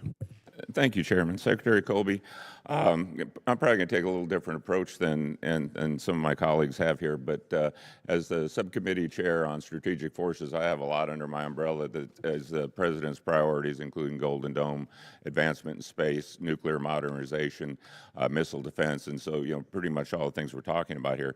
So, what concerns me the most looking forward is a conflict with China. I would say people are questioning daily, why now? Why did we go after Iran? And I would say, why not any time in the last 47 years? Because we could have spent the next hour talking about all the death and destruction that they've caused directly as a regime and what they've done through their proxies with the Houthis and Hezbollah and Hamas. And so when we talk about cutting the head off the snake, if that's what we're doing right now, how long would you anticipate the proxies to dry up, because we know all their weapons, money, and training comes from Iran? Well, sir, we're not going to close the president's decision space, but obviously I think you've heard the president talk about 4 weeks roughly for the military campaign. I think the chairman has talked about 3 to 5 weeks in terms of the designated objectives, hopefully getting into a good place. But obviously that's going to be as long as the president dictates, or as short, that's going to be up to him. And I would rank China, Russia, Iran, and North Korea as our 4 biggest adversaries in that order. What we're doing right now in Iran, if we were in a conflict with China, would we have the capacity to do both? Sir, I think we're in very good shape, in large part because of the president's leadership, because this strategy is designed to get after the defense industrial capacity and the readiness and the restoration of the warfighting ethos that will allow us, and the stepping up by our allies and partners rapidly, that will allow us to deal with the full range of potential challenges. And none of us have a crystal ball. We don't know how this is going to turn out, but I think it's looking pretty good. I think that there's a real opportunity for the Iranian people to take their government back. Over 80% want that, and I am optimistic that we are doing significant damage to the regime that we would not be able to do if we were in a conflict with China. And I think China does take notice. And deterring China, let me put it this way, the best way to win a conflict with China and Taiwan is to not let it start. And I think this is a good way to do it. Let me ask this, and I don't know if you can say in open setting.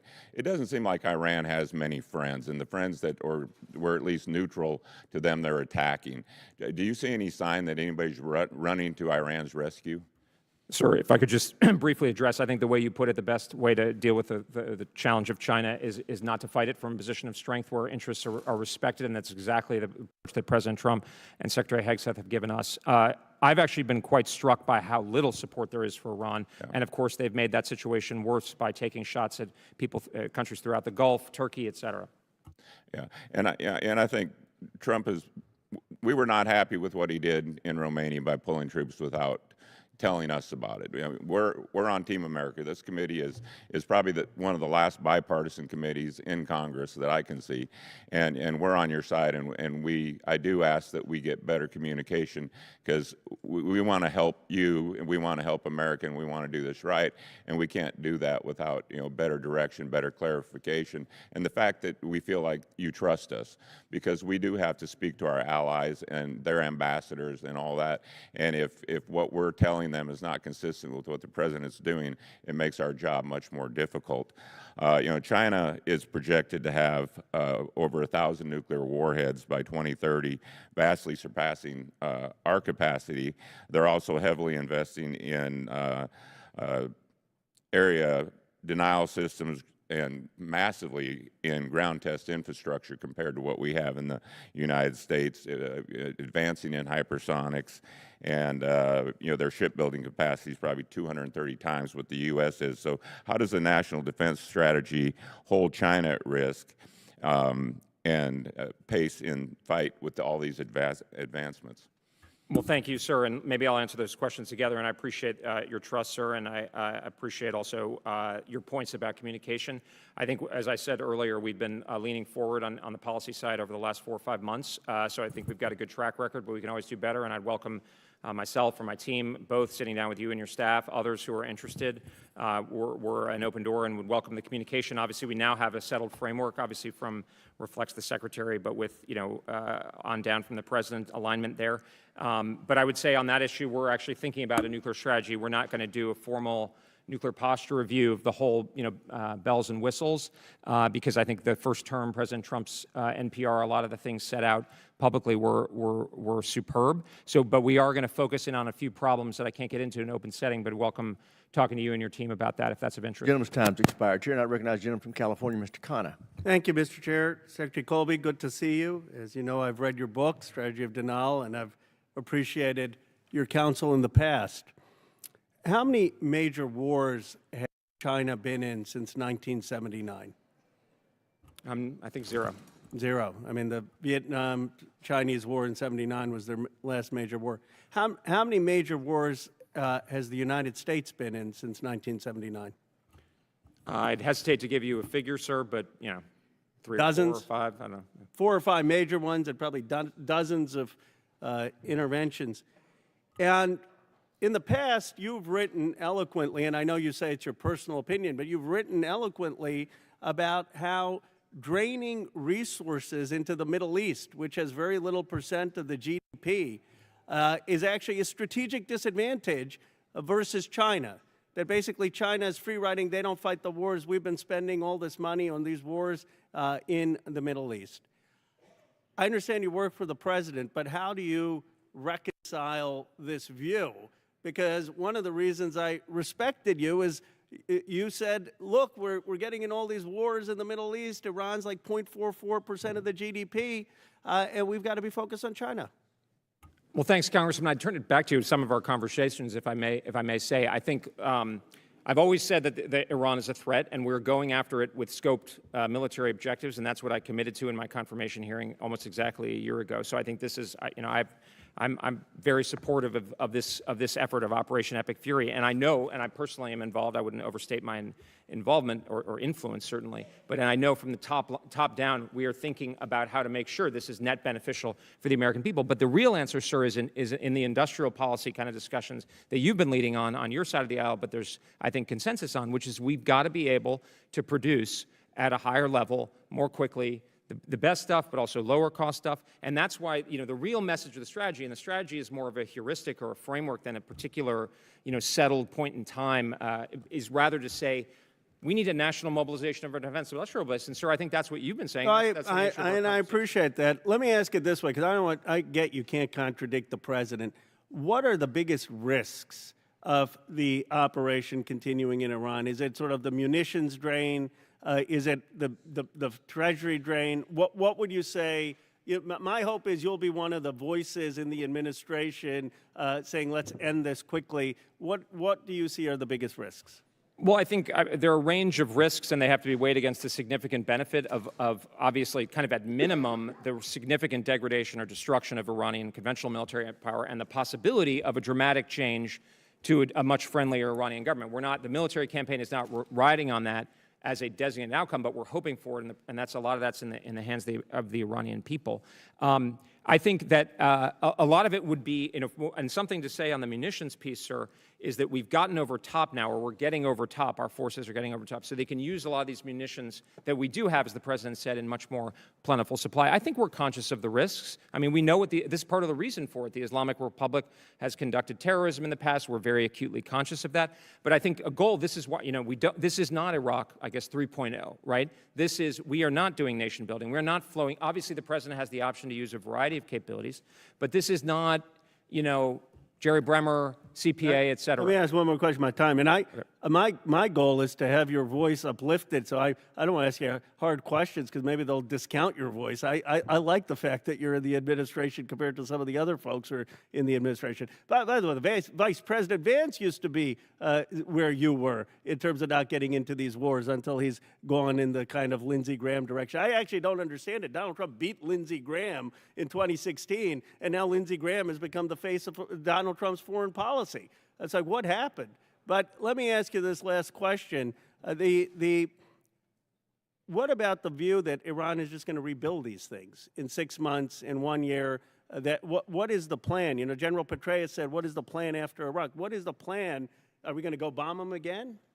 Well, I think that's a great question, sir, and that's the one that we're wanting to make sure, and part of the reason why the industrial capacity is such a part of it, and I certainly am thinking about General Petraeus' famous admonition, because that's a critical part, and this is still, obviously, the conflict has just begun, but we need to, day by day, in a dynamic situation, make sure that we end up, and we don't, and the President has said Let that, me we just don't have get 10 right back seconds. into You're it. a serious person. I hope this doesn't hurt you more than help you, but I've always found you to be engaged with intellectual honesty, and I appreciate some of your writing.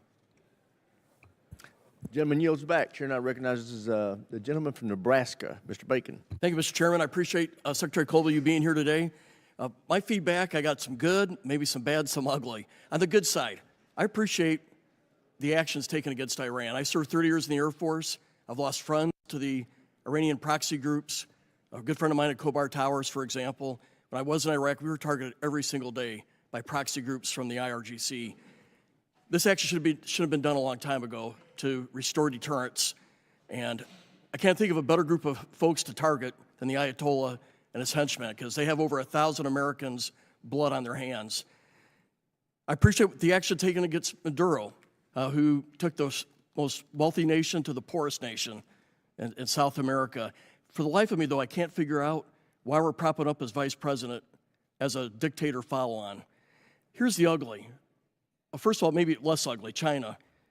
Some of the statements that I read in the NDS, it communicates weakness to them, that China could just do an invasion of Taiwan as a fait accompli, and it sort of communicates we don't have the ability maybe to deter that. We'll come back to that. But this is what really steams me. The administration, writ large, starting with the president on down, communicates weakness when it comes to Russia. Why does this administration, and this is rhetorical, I'll get to my first question, but I can't figure out why the president treats Zelensky and Ukraine more harsh than he does Putin, who's the invader, who's bombing cities every night. He treats Putin with velvet gloves, but he gives Zelensky the old boxing glove treatment, and I don't get it. There's like a moral blindness in this administration when it comes to Russia. And you see it in the NDS with one line on Russia, one line. A whole page is on Europe, and attacking Europe or criticizing Europe, and one sentence on Russia. It just bothers me.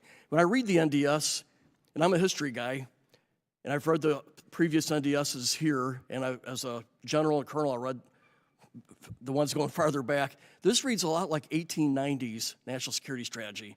Western Hemisphere, spheres of influence, homeland security, as if we never fought a world war, as if we never had the Cold War, it's as if we never had the war on terror where we had allies fighting with us in Iraq and Afghanistan.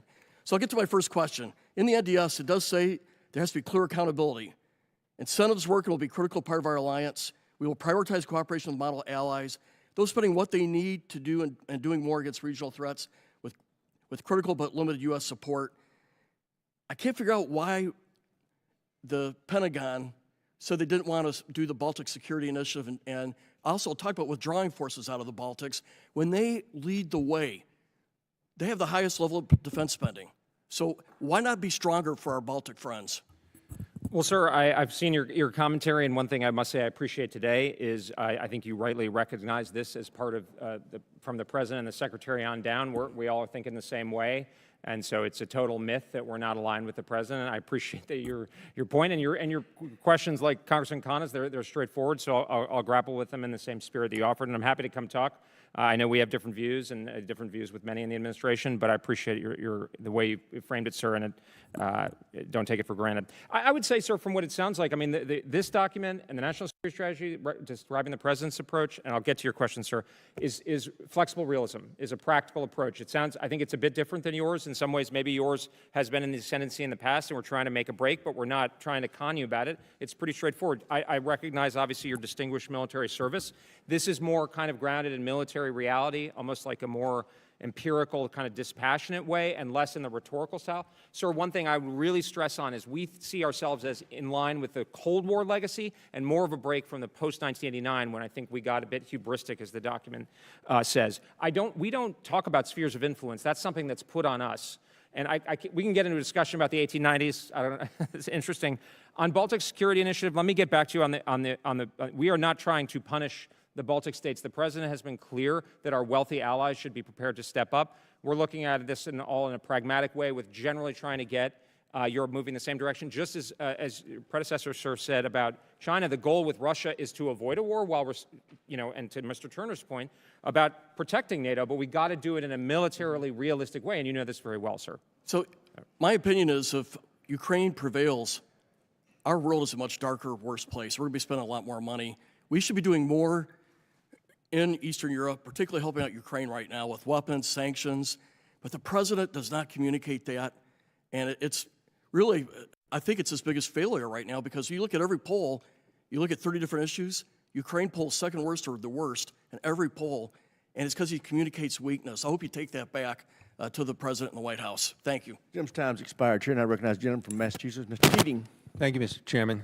Mr. Colby, you said throughout this hearing that you're consulting with the President, the Vice President regularly, a great conversation. In fact, you said that you don't do, this is, I think, your earlier testimony today, you do not do anything not aligned with the President. So I have a question for you. In last July, it was reported that your office suspended U.S. weapons shipments to Ukraine, including but not limited to precision-guided rockets, 155 munitions, and Patriot missiles. And this risked Ukraine lives. It undermined our credibility, not just with Ukraine, but with our allies, the 50 countries that are part of this alliance. And it made it harder to get to an end to this war. And this decision seemingly took place out of nowhere. Now, this took place at your office, yet the President was asked about this a few days later in the Oval Office, and he denied making any order to suspend this. He said, I'll be the first to know. In fact, most likely I'll give the order, but I haven't done that yet. So the President, who you're in consultation with all the time and you're always aligned with, well, he disagreed with this. He said he didn't do anything. He said it didn't happen, even though it did. And it's your office. So tell us who made that decision. Did the President make the decision the way he alluded to, or did you make that decision? Now, the President said from the Oval Office that he didn't make that decision. So who did? Who made that decision that caused such great risk that I just outlined to you? Was it you, sir? Would you like Since me to it's answer, your sir, office. or no? Yeah. Would you like me to answer or no, sir? Are you ready? Okay. Well, let me just clarify something, sir. I'm particularly focused on my interactions with the Secretary who interacts with the President. So just to be clear, not to overstate my access to the President, I wouldn't presume to do so. But obviously, we make a point of staying. Well, I make you personal don't point of appear staying- in concert with the President on this. I'm aligned, totally aligned with presidential intent. Well, then explain. I can answer your question. Explain how you weren't aligned in this instance. Well, sir, I think we are aligned, and I'll get to that in a second. First of all, I'm not in the chain of command, so I can't order something, and I wouldn't. It was your office. So tell me who made that suspension decision. So there is a memorandum, as has been described before, that lays out a framework for making intelligent decisions. No, I don't want this. Listen. That the Secretary can recommend to the President. Something and then, sir, what we've done, and I'm reclaiming my time, Mr. Chairman. Listen, you're getting a chance, maybe, that you're not getting all morning, to deal with a specific instance, a specific time that requires a clear-cut answer. So don't give me policy or framework. Well, I'm asking you, who the hell made that decision that endangered so many people's lives? Sir, there's a memorandum. Everyone's, you're like the 3 months. See no evil, hear no evil. The alleged pause, we did not, I'm not in a position to order a pause. I didn't order Then a pause. who did? Presume to order a pause. I don't actually know. The President I'm not didn't, sure. by his own We can admission. get back to you with a more How can detailed you answer. be in your position? But one thing I can in your say, office, sir. This is your office. This is your responsibility. I'm a and policy you can't tell advisor, me sir. who made a decision like that jeopardized the lives of so many people. The framework in the memorandum is not designed to. I don't want the framework. That's what we provide. Again for a second. And sir, I asked you. What I've I didn't provided ask you about the we've been framework. very You're trying to involved talk in the over Pearl me. Initiative, It's my which has question provided to you. Ukraine Who? in an ongoing way with weapons. In fact, sold by the United States in line with presidential intent, which I All right, assume let me you move agree on with. here. And I had the privilege to let me represent move on the with Department the chairman of the asked the UDCG question last of month. you about the movement of troops just days before we were going to have something in the NDAA. requiring consultation with us, but you moved 700 to 1,000 troops out of Romania. Why Romania?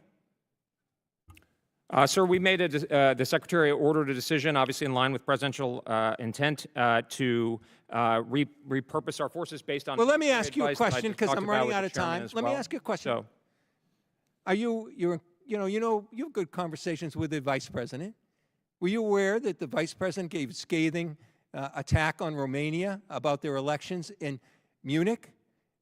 Did that have anything to do why Romania was singled out for these troops to be moved?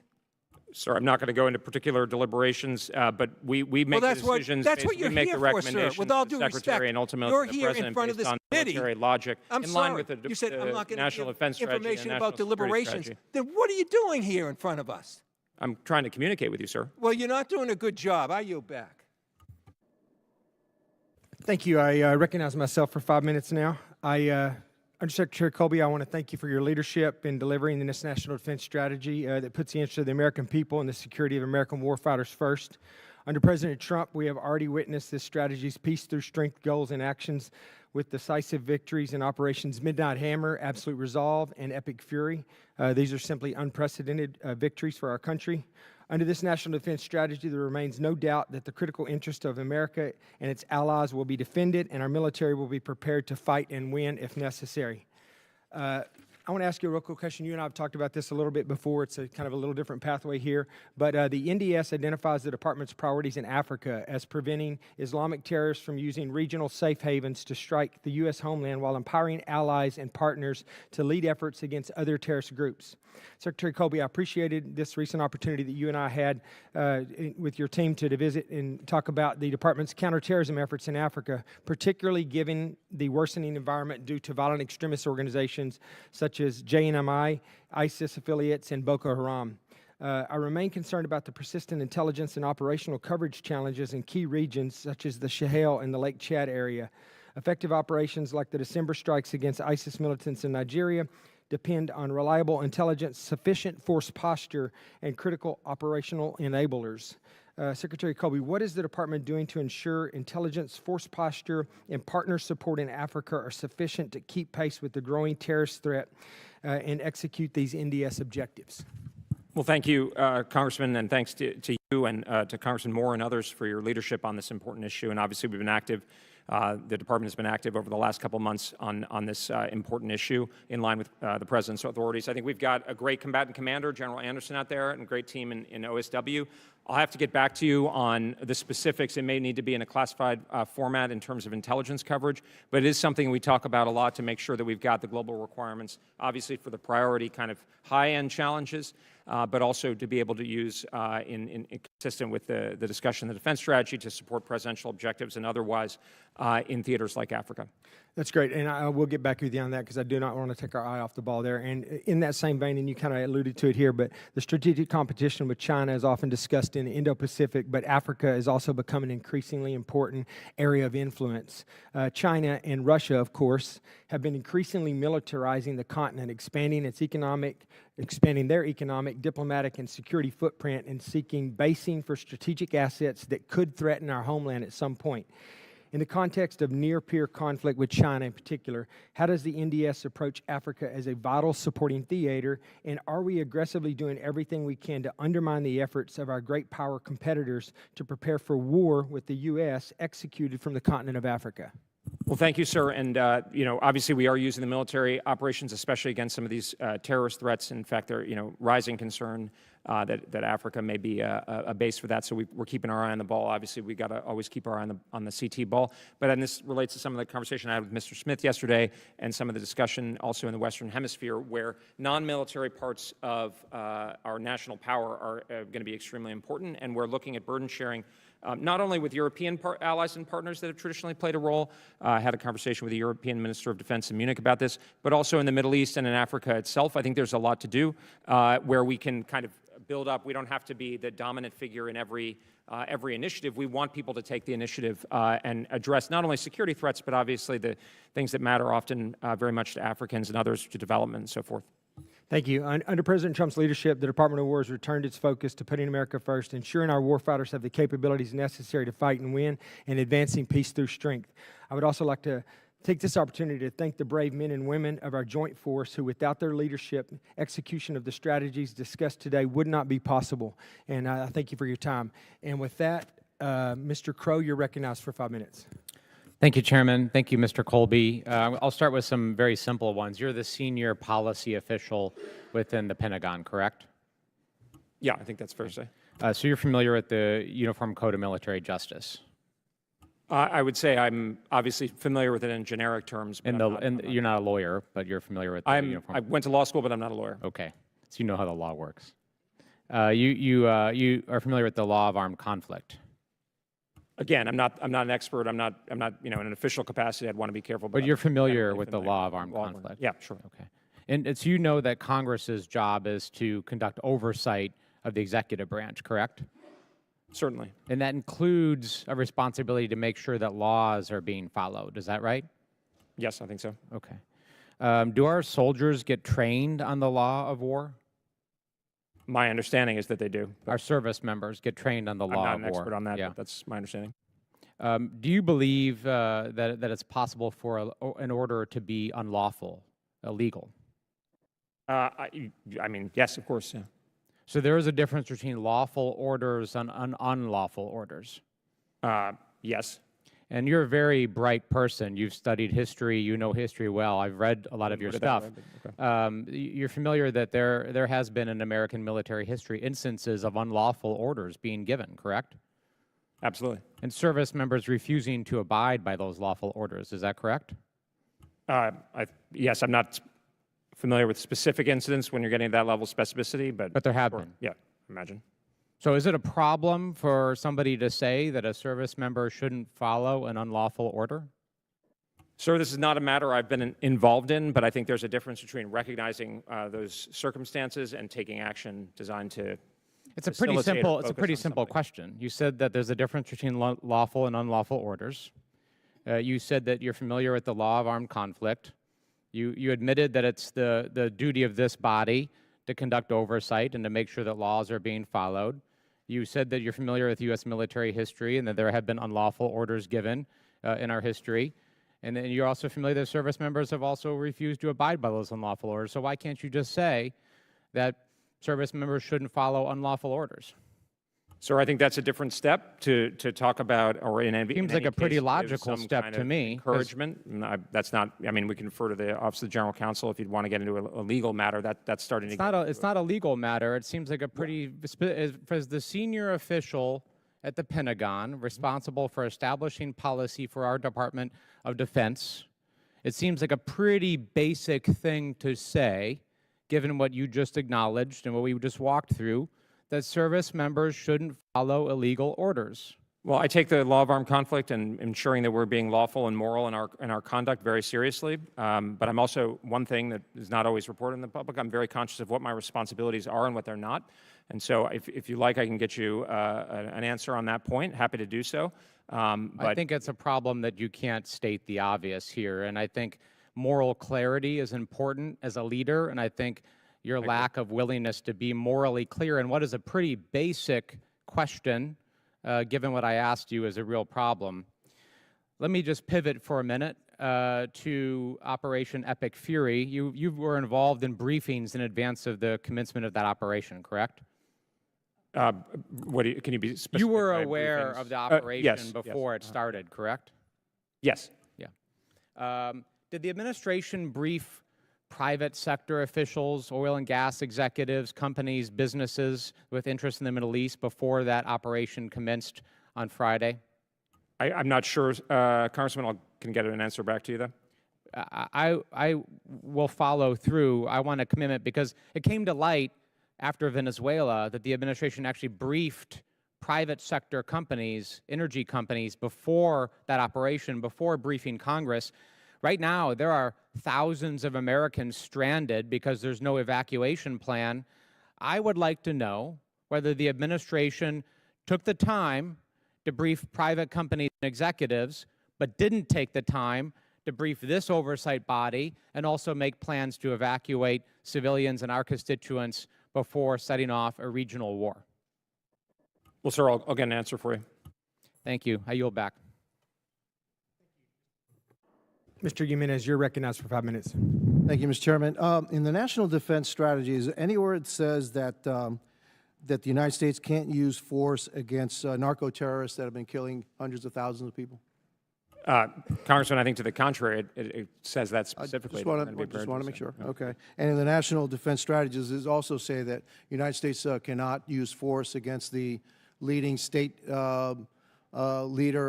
state sponsor of terrorism before they get a nuclear weapon. Does it say anywhere that we can't? Again, sir, to the contrary. Okay. Also, you know, my colleagues on the other side are really concerned about cost. So let's get down to cost. What's the value of an American life? Priceless. I would say. Well, how much money should we spend to save an American life? I think. How much money should we spend to save, let's say, 10,000 lives, 100,000 lives, 1 million lives? How much money? I mean, do you guys have that? I don't know if we have that kind of actuarial. I suppose the insurers do, but I don't think of an answer. But I think obviously everything has a price. Yeah, because morally they're very concerned about the cost of certain strikes on narco-terrorists that were transporting poison into the United States and killing lives. I guess there must be some kind of metric here that, you know, how much is that worth, okay? So do you have that at all? I mean, I think we can get a sense of the cost. One thing that's important to bear in mind on the question of cost is, as the President has pointed out, those forces are going to be active somewhere. And I think what we're saying is we're not going to solve every problem with that, you know, to hammer everything as a nail. That's not the issue here. We are prepared to use all elements of American national power to address the threat of, you know, that's killing hundreds of thousands of Americans. But every once in a while, you do have to use that hammer. Exactly. You try not to use the hammer, Right. but every once in a while But you're prepared to, and that's part of the peace through strength mantra of the President. And the cost of such a thing in order to save American lives, I don't think that's part of the equation, because the number one job of this government, and any government actually, is to protect its citizens. Yeah, I agree. Absolutely, we got to be, and that's putting regular Americans' interests first, and their protection, their security is what this strategy is all about, and what the President's agenda is all about. You know, that being said, I want to move on to something else. By the way, I agree with a lot of my colleagues that we are not strong enough with Russia against Ukraine. I'm a big supporter of Ukraine, and in order to stop our adversary, especially our number two adversary in his tracks, I think we need to help Ukraine more. And deny Russia what it wanted to do, because you want to deny aggression. And if they somehow gain by this act of aggression, then you're just incentivizing further aggression. And so by helping Ukraine, you're actually showing peace through strength. Well, sir, if I could address that, I mean, under the President's leadership, we are helping Ukraine. I was trying to lay it out a little bit. We've set up this Pearl initiative, and the Europeans are stepping up, and we're seeing that. When I was in the UDCG last month, we saw very vividly European leadership on providing air defense capabilities. And that's, so in a sense, the model is actually working, and that will contribute not only towards peace, but to a lasting... But we should be unambiguous in who we back and who the bad guy is. We should be unambiguous in that, because I know who the bad guy is, all right? And we should say that very clearly. Shifting over, the National Defense Strategy places renewed emphasis on defending the homeland and strengthening security within the Western Hemisphere, which I fully support, because for far too long, we have been, our focus has been elsewhere. And this is our backyard, you know, this is our home, okay, the Western Hemisphere. Given the growing military and intelligence presence of China and Russia in the region, what steps is the Department taking to counter the malign influence and security threats emanating from authoritarian regimes, such as the regime in Cuba, and frankly, the regime that's still in Venezuela?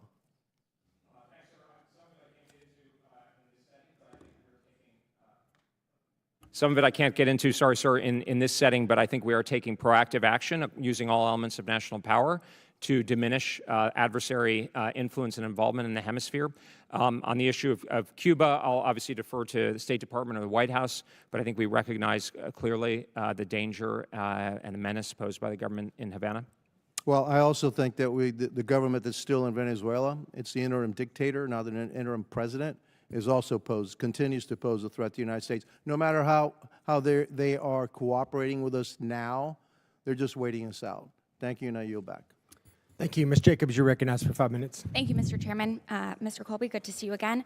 To date, the department has failed to comply with Section 1067 of the FY25 NDAA, which requires the department to provide us with copies of each extant execute order issued at the direction of the President and the Secretary. When can we expect the department to comply with this law? I'll have to get back to you, ma'am. Okay, thank you. Are we at war with Iran?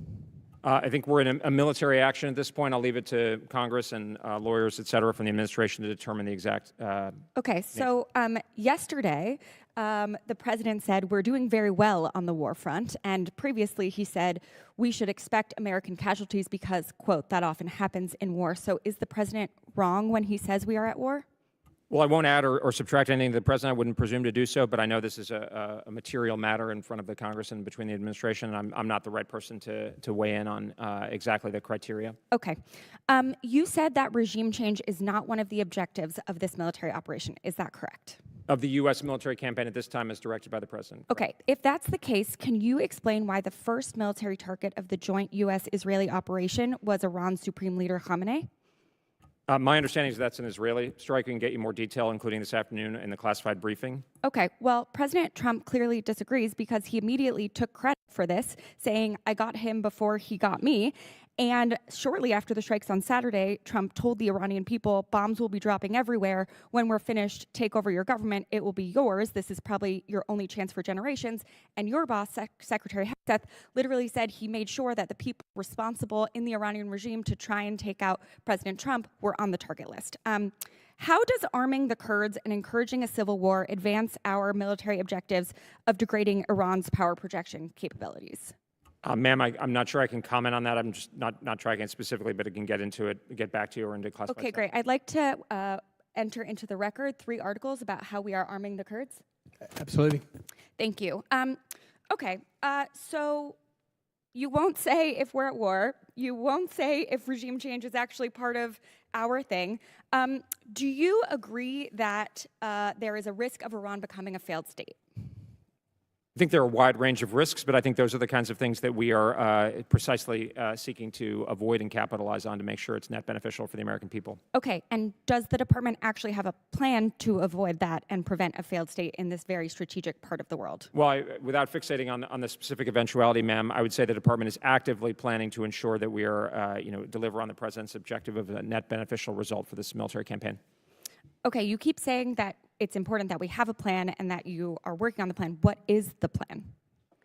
Ma'am, I can, it may be worth when my colleagues, or we can go in, but particularly when my colleagues come over and brief this afternoon, you may ask them. Obviously, we're not going to talk about that in open session. Okay, how long will this war last? How much longer will our service members have to sacrifice their lives?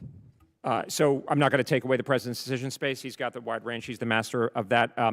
As he has indicated, and Chairman Kaine as well, the military campaign, at least at this point, has been scoped out, or I would say people have discussed it as roughly 3, 4, 5 weeks. But that, of course, does not constrain the president's decision space. But again, goes back to the kind of phasing of the military campaign that's been given specifically to the U.S. Armed Forces. Okay, and what about cost? Can you say how much this will cost the American people? I'll get back to you, ma'am. I can't give you an answer at this point. Okay.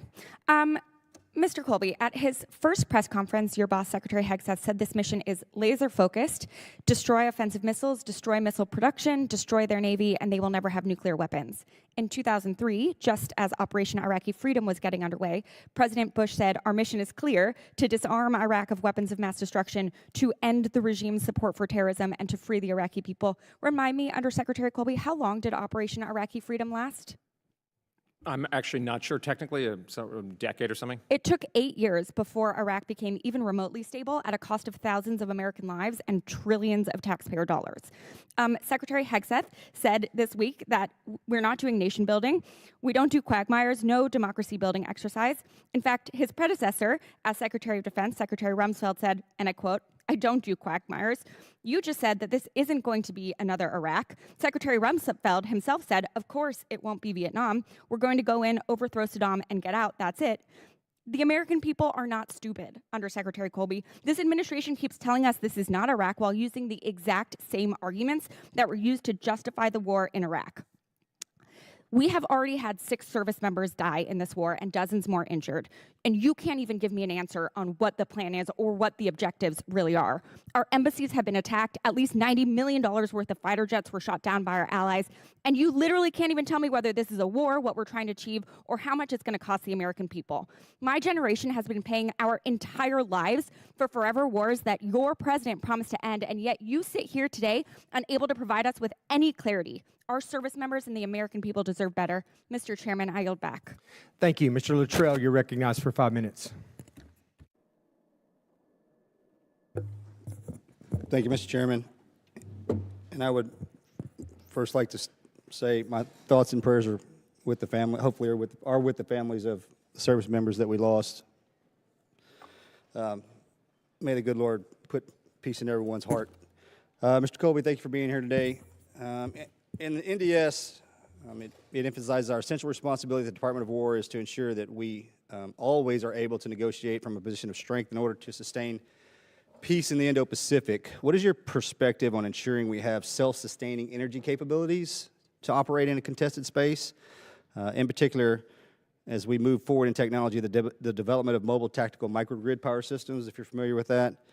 And I'd like to get your perspective on how that will help enable, and as I think it will, our warfighters in those Well, thank you, Congressman. And I'm not an expert on that specific issue, but I do think the ability to have logistics that are adapted to the scale of the Indo-Pacific area and also the ability to be resilient even in the face of significant precision attack at scale is very important. And so self-sustaining kind of energy models are I think... As this, I'm going to call it conflict, war, however you want to define it, as we're moving into this once again, and I'm for sure, and I may be totally wrong on this, but I'm pretty sure we're pretty positive we fought in Iraq for about 20 years. I may be wrong on that. It may be a lot shorter than that. I may be losing my mind. But I would recommend, if we're not doing that, that the Department of War takes a hard look on long-term sustainability if we have to send boots on the ground like we did in Iraq and Afghanistan. The United States lacks a sufficient domestic production for high-purity iron.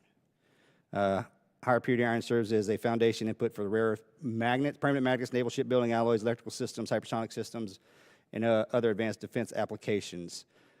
Where do we stand on that currently if we're trying to pull everything back into the United States? Sir, I'm sorry, I'll have to get back to you. I don't have an update. I'm going to get something to you here in a second, I promise. What's your familiarity on subsea cabling as far as the Department? Somewhat, obviously limited in what I can say in this setting. Are you familiar with the department's stance on, in any way, shape, or form, subsea cabling? Yes, I'm familiar in general terms. Not trying to be evasive, just obviously a lot of that's behind the curtain. Do you know how much information travels underneath the subsea cabling systems from the United States everywhere? I don't have a precise figure, but I think it's a lot. 95 to 99% of all communications, including the Department of War's information, travels under the water, not over top of our head. I'm curious to what the offensive, defensive capabilities of protection of these subsea cabling systems is and what the strategy will be moving forward. And my concern is, because we talk about the Department of War, I've been asking every secretary, deputy secretary, and all their buddies, who's responsible for the subsea cabling protection for the United States? And I've got Department of War, Homeland Security, Commerce, DOJ, FCC, the dude walking down the street, and probably the guy that flew the plane here to get me back to D.C., touches this in some way. My question is, if we have a catastrophic hit on those cabling systems, because $10 trillion travels underneath that system daily,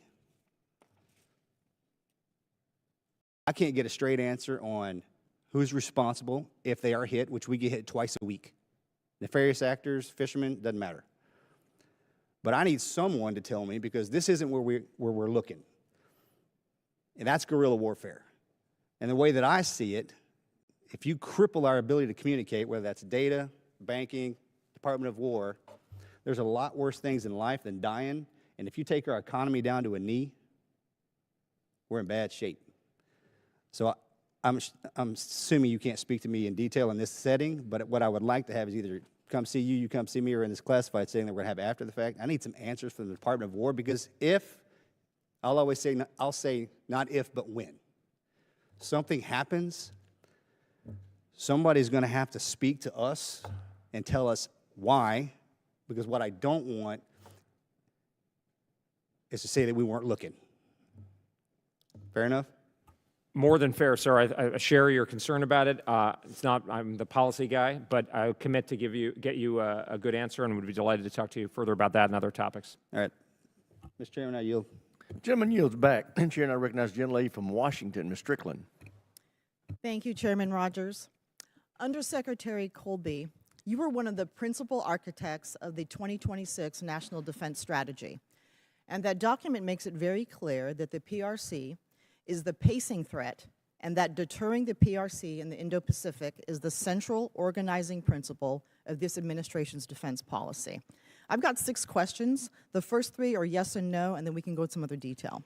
So I want to examine whether current force allocations actually reflect that strategy or if they contradict it. So for clarity, the 2026 NDS identifies the PRC as the pacing challenge, correct? That's correct. The Indo-Pacific remains the primary theater shaping force planning and modernization. Yes, ma'am. Okay, second question.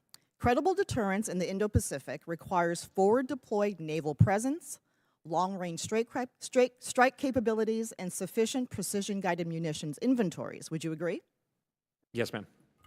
And the National Defense Strategy emphasizes prioritization and disciplined allocation of limited high-end capabilities, correct? Correct. All right, so now let's turn to current operations. Over the past week, the department has executed significant naval and air combat operations against Iran. And I want to be clear, no one is saying that the Islamic Republic Guard of Iran is a good actor. We know that they are the largest state sponsor of terrorism. But your own strategy said, and I quote, "No longer will the department be distracted by interventionism, endless wars, regime change, and nation building." And nothing says distracted like killing the leader of a foreign nation without even a hint of strategy or planning. This operation against Iran involves large numbers of U.S. aircraft, ships, and precision weapons. So Secretary Colby, are high-end capabilities like long-range strike aircraft and cruise missiles being used now in these operations? And those same capabilities, long-range strike weapons and precision munitions, are also central to U.S. planning for potential conflict in the Indo-Pacific, correct? Ma'am, we'd have to go into it more in a classified setting. I think we'd have to get to more differentiated in the way that we're managing, I think, this very effectively. Okay, I look forward to that conversation. Now I want to talk about munitions inventories.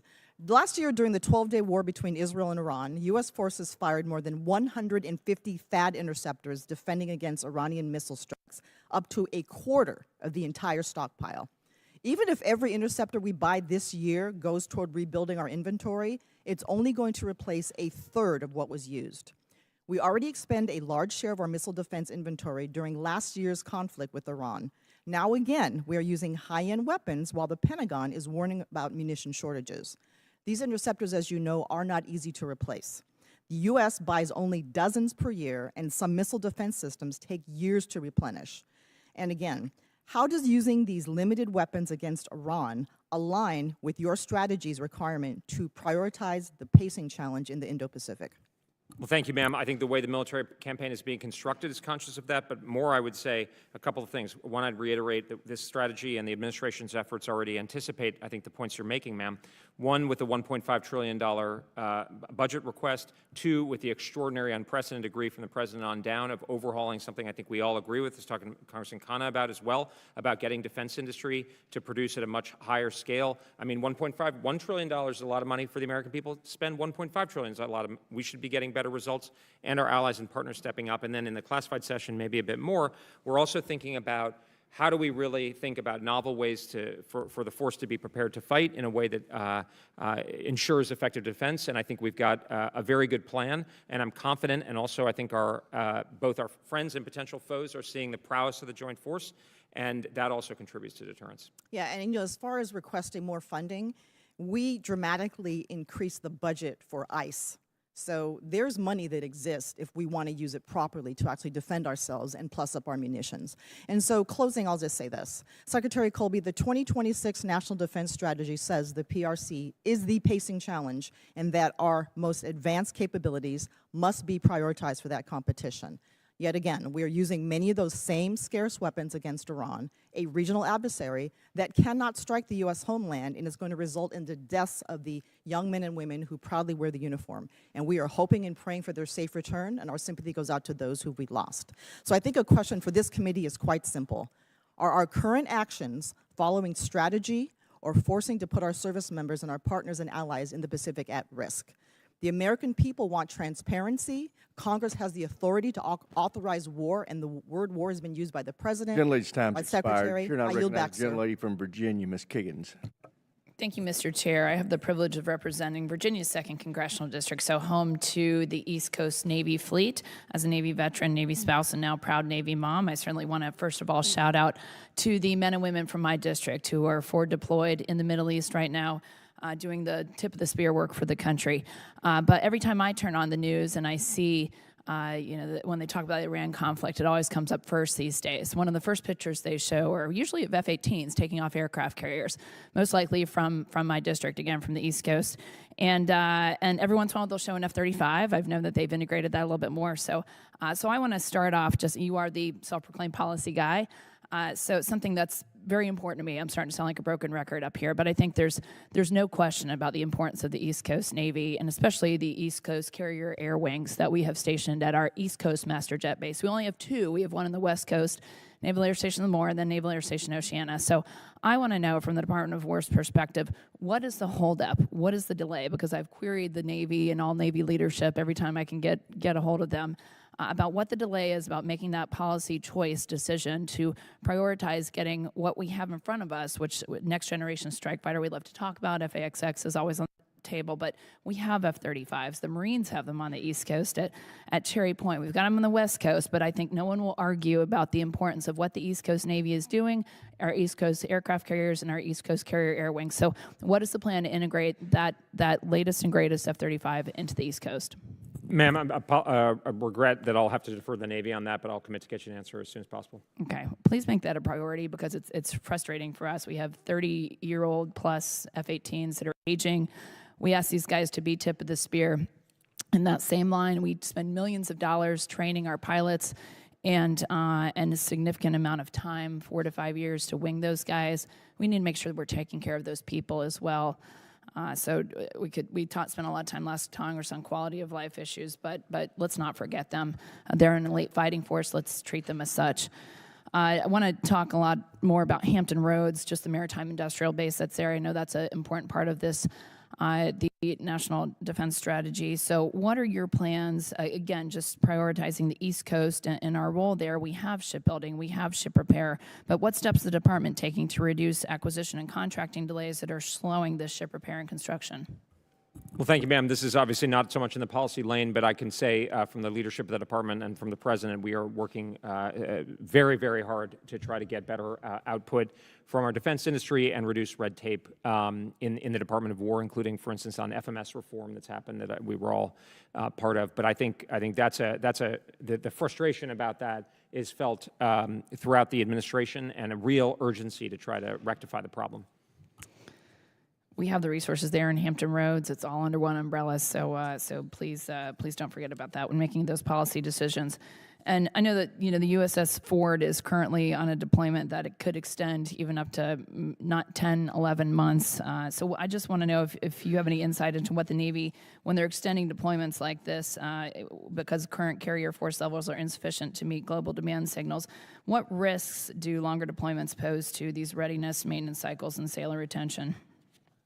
Ma'am, I defer on that to the Navy and the Joint Staff, but I think we're very conscious on honoring and supporting our war fighters and also making sure that our forces are ready. How often do you get to sit down with Navy leadership? Because it sounds like you're not communicating with them a lot. Pretty frequently, but more on sort of strategic issues. Again, just to reiterate, I mean, I sort of know my role and what my role is, and I'm not the one trying to tell the Navy how to do their business. But I've sat down with Admiral Cottle and Secretary Phelan on a range of strategic guidance documents on the AUKUS review and a number of other issues. But I'm not trying to tell them how to manage, the aircraft carrier readiness schedule and that sort of thing. Can I ask who is the one trying to tell the Navy how to do their business?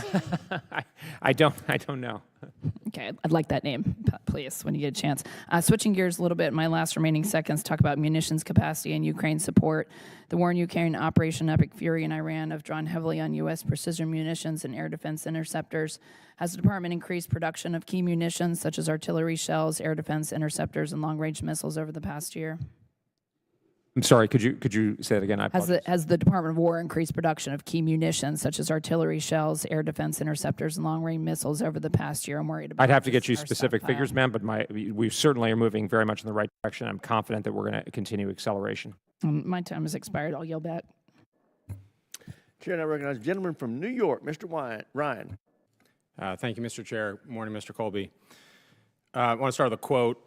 Quote, from a military perspective, the focus really needs to be tightly on the Pacific, especially the first island chain in Taiwan. Does that ring a bell? Rings a bell, sir. That was you.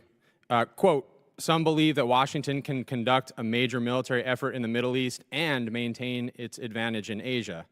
That's a self-comforting delusion, quote. Does that ring a bell? I defer to you, sir. Where the source? That was you, Mr. Colby. Quote, does the USA want to be the policeman of the Middle East, getting nothing but spending precious lives and trillions of dollars? Do we want to be there forever? Does that ring a bell? I defer to you on the sourcing, sir.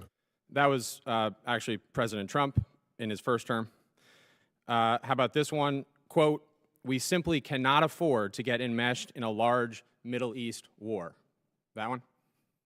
I defer to you, sir. That was actually you, Mr. Colby.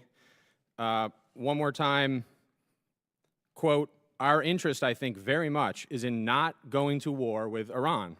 It would be a huge distraction of resources. It would be massively expensive to our country. That one? Defer to you, sir. That's the Vice President, Mr. Vance, in October of 2024. Last one. Quote, an intervention would not only cost American lives, but also consume vast munitions and equipment and distract American readiness from Asia, harming U.S. capacity to deter China. That one? Defer to you on sourcing, sir.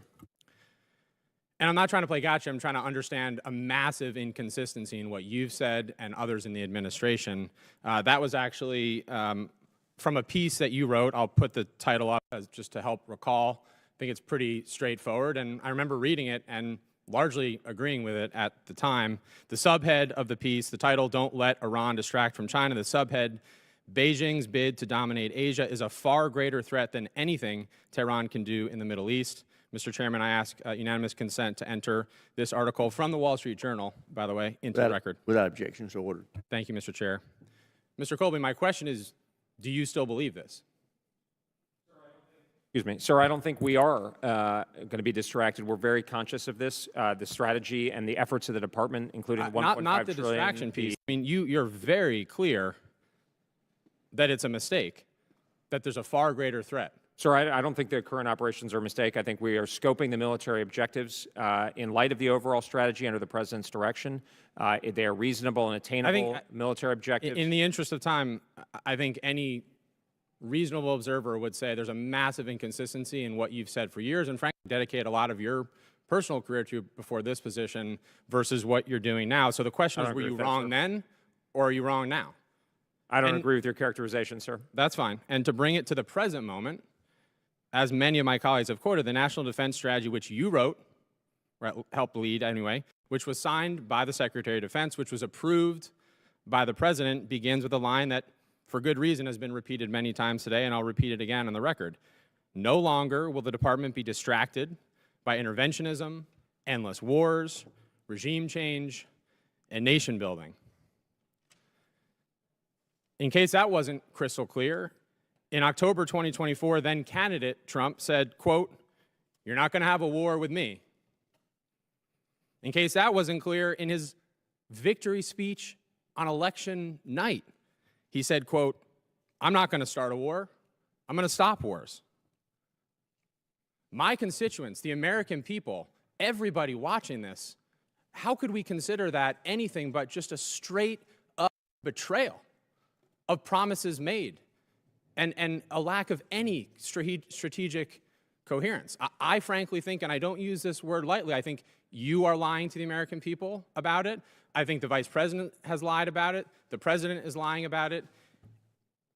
And to bring it into stark relief is these 6 brave patriots that we lost. And don't you think we at least owe them and their tremendous sacrifice, which our nation is grateful for, just being honest? And you came in here and 3 or 4 times, at least when I was in the room, going out of your way to say, I'm a loyal lieutenant to the president. And I know you're exhausted because I don't think you actually agree with a lot of what he's doing. So I'm going to give you a chance to at least say that. Well, I fully reject your characterization, sir, and I am being honest. And I think this is this administration is going to be prepared for peace through strength, and that's what the president's talked about. Gentleman's has time delivered expired. Chair, and I recognize the gentleman from Georgia, Mr. McCormick. Thank you, Mr. Chair. I'm actually going to help explain this to one of my peers here as we do this hearing, because I think I know where you're going with this. And it's just, with the statements you've made, I know what you're talking about when you talk about getting involved in Iran in a forever war. Would you consider this a forever war? No, sir. In some ways, I would say we've been at war with them for about 50 years. We've been attacked over 40 times through their proxies and their weaponry. We've had Georgians recently killed by their weaponry. He just talked about, my friend from the other side of the aisle just talked about the 6 lives we lost. We lost over 200 Marines in one day from Iranian proxies. Some of them were my friends. I have a buddy of mine who was blown out a window that day who I played rugby with for many years. He'll never forget that. We don't forget.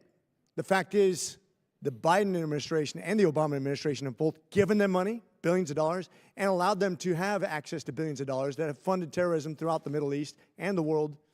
And quite frankly, they were nearing the precipice of nuclear arms.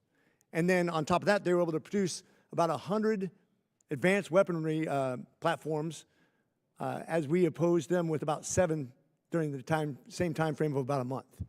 They're outproducing us with something much cheaper too. Would you say that that new information, that new technology has kind of also changed our foreign policy in that region, knowing that Iran now has become disproportionately more powerful and more of a threat to the United States and the entire world in its stability? Well, thanks, Congressman. I would say you're right, absolutely right, and agreed to put your finger on the reconstitution of Iran's missile and drone capability and so forth, and the balance between Iran has been at a weaker point after Operation Midnight Hammer and the 12-day war. But we could see, as the Secretary pointed out the other day, that Iran was going to build up a conventional shield from which it could then seek to again resume its nuclear ambitions. So this was the time to take action in a way that's consistent with the strategy, which is, of course, with Israel, with our Gulf partners. Now we're seeing partners from around the world in a way that was scoped and attainable military objectives. Those are the objectives of the campaign. And so I think that's why it's going to be, and it's not going to be a forever war. It's not going to be a nation-building effort, as the President and the Secretary have made clear.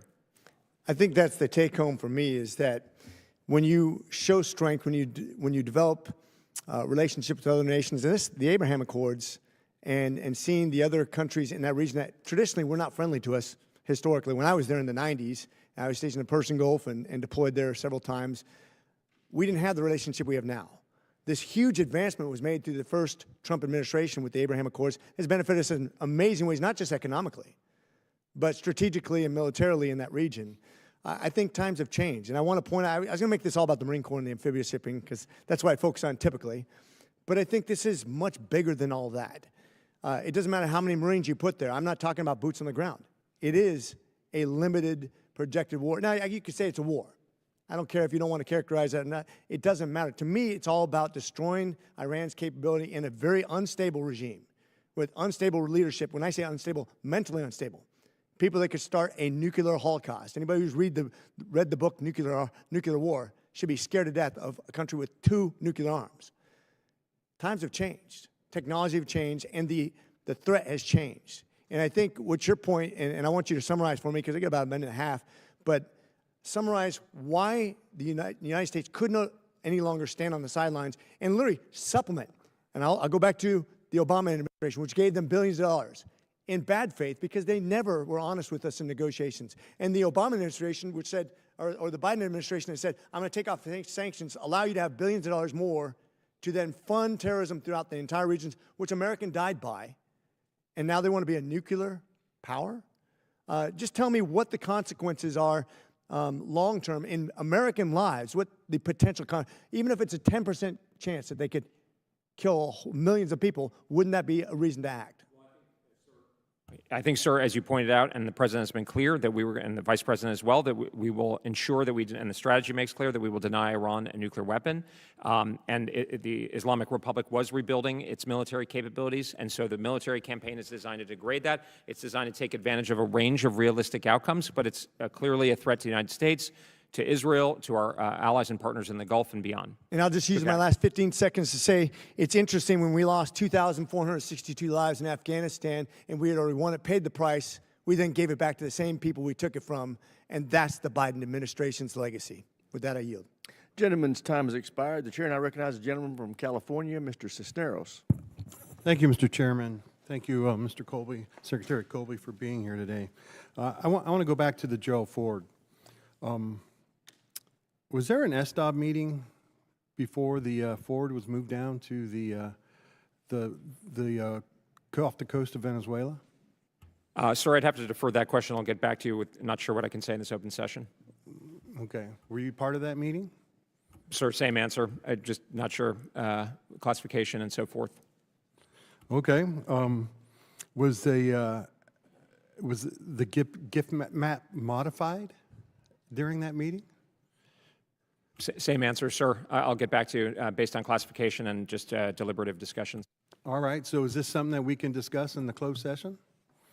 I think so. I think we can talk around some of the general issues. I'm not sure what from a legislative executive point of view, might be sort of privileged information that's deliberative.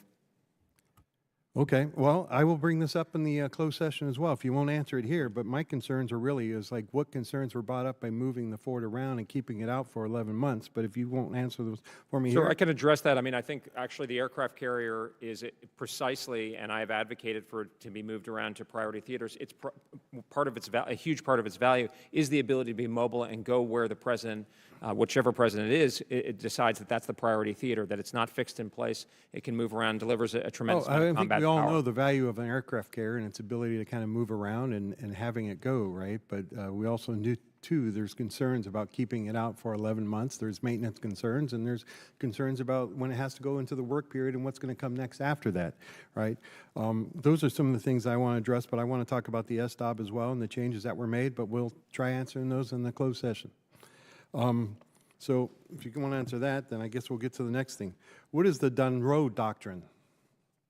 The way we put it in this document is the Trump corollary of the Monroe Doctrine, which is basically ensuring that American interests in the Western Hemisphere are respected once again. So what is the difference between the Monroe Doctrine and the Dunroe Doctrine? I'd have to get back to you with a specific answer in terms of the precise text, but obviously the Monroe Doctrine is a historic document going back 200 years, and this is more of an updating, similar approach as U.S. policy has been towards the Western Hemisphere for 2 centuries, which is to ensure that our interests are respected. Right, I think except in recent generations. I would say that the Monroe Doctrine was a policy that came out by President Monroe to kind of keep outside influence outside of the Western Hemisphere, not to come in here. And now the Dunroe Doctrine, as the President is calling, is one not only to keep outside influence in, but it's to exert influence upon the Western Hemisphere to make sure that they bend to American will and need. Would you concur with that? I don't, and I think we also have to look at the Roosevelt corollary of the Monroe Doctrine from about 100 years ago, which is important about as the United States grew in power. Obviously, I take your point, sir, about the Monroe Doctrine. But I think, and I don't think that even today, the Secretary is leading a coalition of Latin American states. A lot of Latin American states have responded very positively to our actions in the Western Hemisphere. Well, are they doing that, again, are they doing that out of fear? Right, because are we not blockading the coast of Venezuela? I think a lot of them are doing because there's a shared view of the threats, narco-terrorism, instability, et cetera. Well, again, okay, now you want to talk about narco-terrorism, and we'll get to that, but what authority does the Department of Defense have to conduct these operations, which are basically law lawful operations to kind of supersede and bomb these boats that are claiming to be transporting illegal drugs. We don't know because we're just bombing them and we never kind of go in there and kind of see or try to gather any of the evidence. Sir, I defer on the legal issue, but I would say that I think the view from a kind of broader point of view is that these are, these narco-terrorists are bringing very deadly, lethal drugs into the United States. Let me ask you this, what authority as the Director of Policy at the Department of Defense, and really to get your opinion, how did you advise the Secretary to that, okay, now basically the Department of Defense is conducting legal operations, really, justice operations, police operations, rather than, which is not our authority to do so. Well, I think a different assessment that I defer to my colleagues on the legal side, but I fully support the operations that are done consistent with the law, and they are. And this is a very serious threat to the American people, and that's one of the main points of the strategy is to introduce the military instrument into the defense of our interests in the Western Hemisphere, but not overdoing it. It's not there to conduct law, right? It's not a law enforcement agency. But law enforcement wasn't working, sir. Well, it's wasn't still sufficient. Obviously, it's a critical part of it. I will not argue that point, right? But that doesn't make the Department of Defense a law. All of a sudden now it has to start enforcing the law because it wasn't being done properly. With that, I yield back. Gentleman's time's expired. I've just been made aware by staff that we have a hard stop at 12:45 to go into classified session. So we will try to adhere to that. Mr. McGuire, Virginia is recognized. Thank you, Mr. Chairman. Thank you, Secretary Colby. And thank you to all of our men and women that are veterans or continuing to serve our country that are here. I say it all the time, and I mean it. Of all the committees I could be on, this is my favorite committee because I'm a protector, I'm a father of 5, I'm a Navy SEAL veteran, and I know we would not have a country without our men and women who serve in our incredible military. We have the best military in the world with the best spirit and the best training and the best equipment. And evidence of that is Operation Midnight Hammer. Who would have thought that we could do that? I bet you our adversaries can't believe how successful that mission was. How about Absolute Resolve? Amazing. All equipment in, out, all people out. And of course, Epic Fury. 49 leaders. One of the number one things you want to do is take out leadership. And that could normally take 6 months to a year and lots of boots on the ground. One strike took that out. And of course, air superiority. But we couldn't do that without the leadership of this Commander-in-Chief, Secretary of War Pete Hegseth, General Kane, Secretary Colby, and the Department of War, but also without the leadership of the chairman and this committee. That success is because of what we do here. So my message to our troops that might be watching this is as we mourn our fallen, we've lost 1,000 or more troops over the last 47 years. To their families, we're praying for you. To our troops that are on the front line right now, we have got your back. We can do politics later, but right now as a country, we need to all be on the same team, wearing the same jersey, and that jersey says USA. One of the worst things in the world is to be deployed downrange and see your representatives downplaying what you're doing and how important it is. They are on the front line. We can disagree, okay, but let's worry about that later. Let's make sure they're fully supported. Now, right now, I believe 3.8% of our force is in the Middle East in these operations. China has a philosophy. They believe that anything can and should be used as a weapon, and that's why we're dealing with them all over the place. Iran, I believe that Ukraine, we learned a lot about drones. We weren't even talking about that until Ukraine-Russia conflict. But these drones and what we've learned has made us better. We have peace through strength, thanks to Secretary Pete Hegseth. And as CENTCOM Commander said, he asked our troops to be relentlessly lethal. So, Mr. Secretary, I'd like to give you 1 minute to clarify your position, prioritization of Iran and China. Sir, I think under the President's leadership and the Secretary's leadership, we are prioritizing the first island chain in accordance with his national security strategy and national defense strategy, while we are also enabling him to take decisive action along the lines of the military campaign that he's authorized against the Islamic Republic of Iran, which is in the strategy. This is fully encompassed, and it builds on the successful Operation Midnight Hammer. And as I said earlier, I think it contributes to deterrence around the world. You guys are doing an incredible job. I do trust the chairman's judgment, though. If we got to work on communication, I think you've conceded that we'll do that. So thank you. But in the sense of keeping the homeland safe, how are we going to keep adversaries from getting a foothold in the Arctic and the Panama Canal? And again, it would be stupid for us to tell people how many soldiers we have, when we're going to attack, but with what you can say to answer that question. Well, sir, I think that's exactly what the Trump corollary, the Monroe Doctrine discussed in the National Defense Strategy is all about, is making sure that our interests are respected in this hemisphere, with the military playing an important part, but not always the dominant or leading one. In the cyber domain, how would you define the homeland in the cyber domain? Maybe I could get back to you, sir, with a more specific answer, just given the complexities there. Yeah, I understand that. And then I would say this. I couldn't agree more with the number 4, supercharging our defense industrial base. The strategy number 4 pillar in your plan on supercharging. We need to call a call to industrial arms. We need it today. However, I want to make sure that we're not just investing in weapons and equipment, but the infrastructure needed to build and maintain our factories, hangars, and arsenals.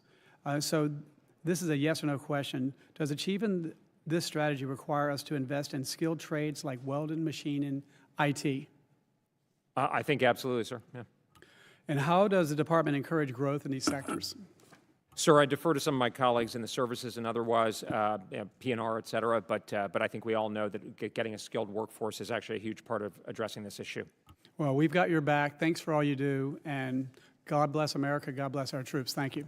I yield back. Gentleman yields back, Chair, and I recognize the gentlelady from New Hampshire, Ms. Goodlander. Thank you, Mr. Chairman. Mr. Colby, thank you for being here today.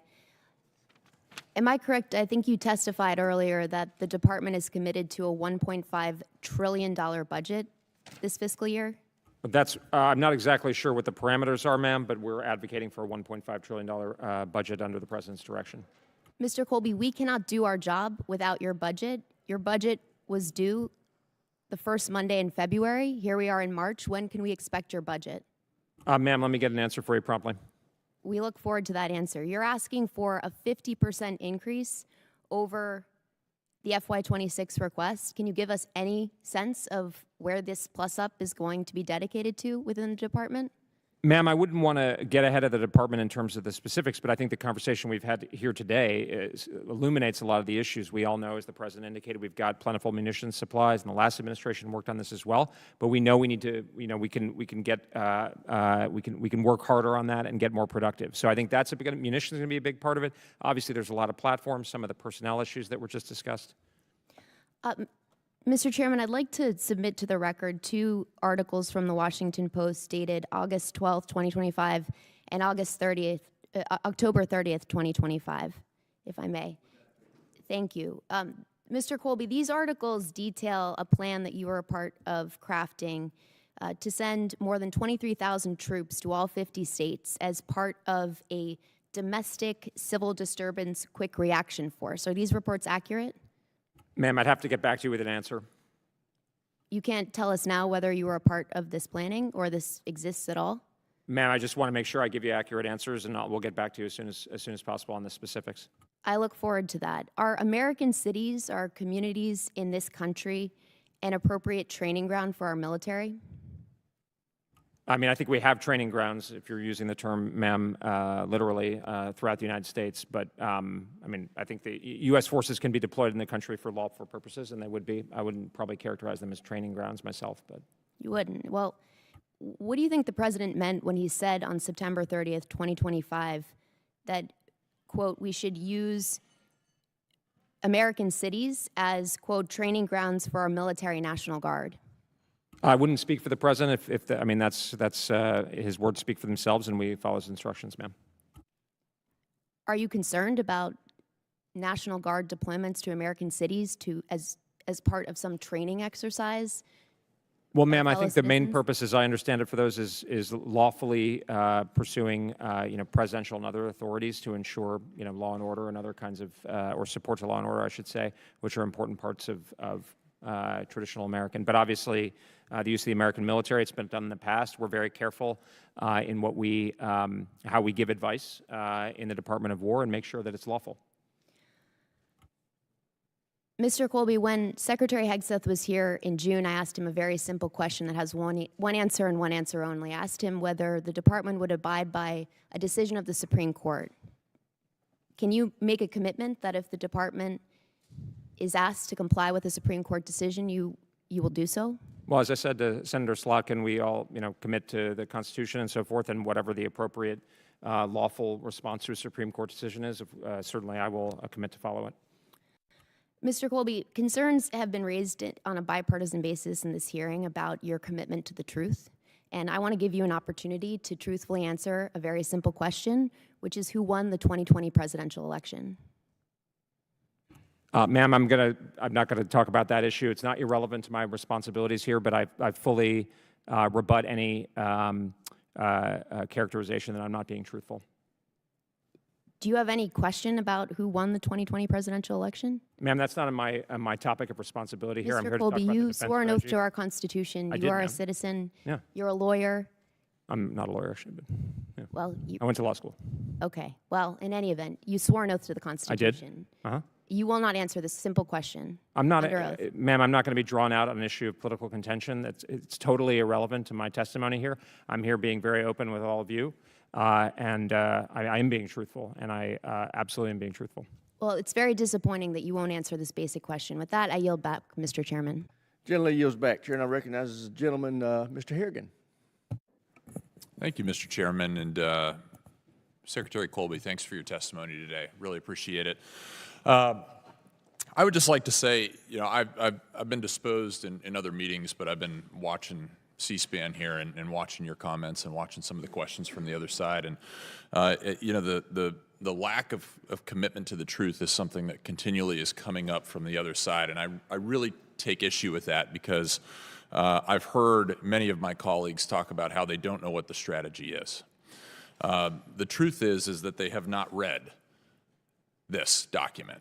The truth is that only 3 members from this committee actually went in to read the classified version of this document. And so when they sit here and they ask for what is the strategy, they simply don't know because they have not informed themselves. But very clearly there is a strategy, and that strategy is working to turn the tables on our adversaries around the globe, and we are seeing that play out in real time right now thanks to President Trump's commitment to peace through strength. And I think what most of us fail to understand sometimes is that because we were so weak for so long, we have had to exert force to reassert that strength. Certainly, I believe in wholeheartedly what the ranking member has said, which is we've got to have a commitment to the rules-based order. But the reality is when America is perceived to be incapable of enforcing the rules-based order, some things have to change. And I think this administration has properly understood that paradigm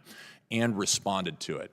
Simultaneously, as a veteran of the global war on terror, as many of my fellow veterans are very concerned about long-term, open-ended commitments overseas that take away from our focus on our strategic adversary, our true strategic adversary, which you have properly identified in this document as China. I would also caution my veteran friends to understand that sometimes we have to use force in order to not fight for the long term, that we are using a very specific application of force in such a decisive way that we are actually avoiding long-term conflict. And I think that's exactly what we are doing in Iran right now. So all of this being said, I do have a question for you.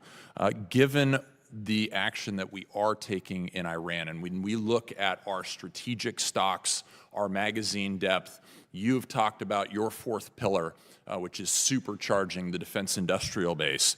If we are conducting sustained operations in the Middle East, what specific posture adjustments, munitions allocations, or surge authorities are in place right now to ensure that Beijing does not perceive an opportunity to move against Taiwan?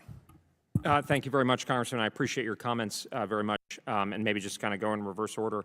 I think in that maybe we can get more into in the closed session, but we are paying very close attention to the reactions of other potential opponents out there, and we see very clearly that the prowess of the joint force, which you have referred to, has a deterrent effect, but we are also paying very close attention at the nuts and bolts level, not only in terms of quantity, but in terms of how we're thinking about how we employ or how our armed forces would be employed for most effectively along the lines of a denial defense along the first island chain. So, sir, I think you nailed there. I appreciate your points about veterans, sir, and I know you have a distinguished record yourself. I think that's exactly right. We certainly, I know Secretary Hegseth, all of us in the leadership of the department, Undersecretary Hansel, et cetera, we are all very conscious of this is not another Iraq war. This is not nation building. This is not an endless war. This is, but just as I said in my opening statement, we're not isolationists. We're not restrainers. We're flexible realists. We understand you've got a threat with the Islamic Republic. If you look too weak, then you get another problem. And so you got to get, as you said, sir, the best outcome, which is the fewest Americans, killed over time, or our interests disrespected, important interests disrespected.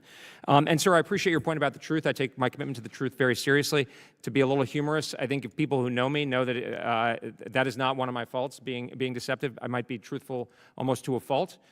So I think I have plenty of other faults, but if that's the best that they can throw at me, anybody who knows me knows I'm not a false person. So I appreciate the opportunity to elaborate on that, sir. Hey, thank you, Secretary Colby, for all of that clarification, and I truly, truly encourage my colleagues, let's be about national security here, not politics. Thank you, and I yield back.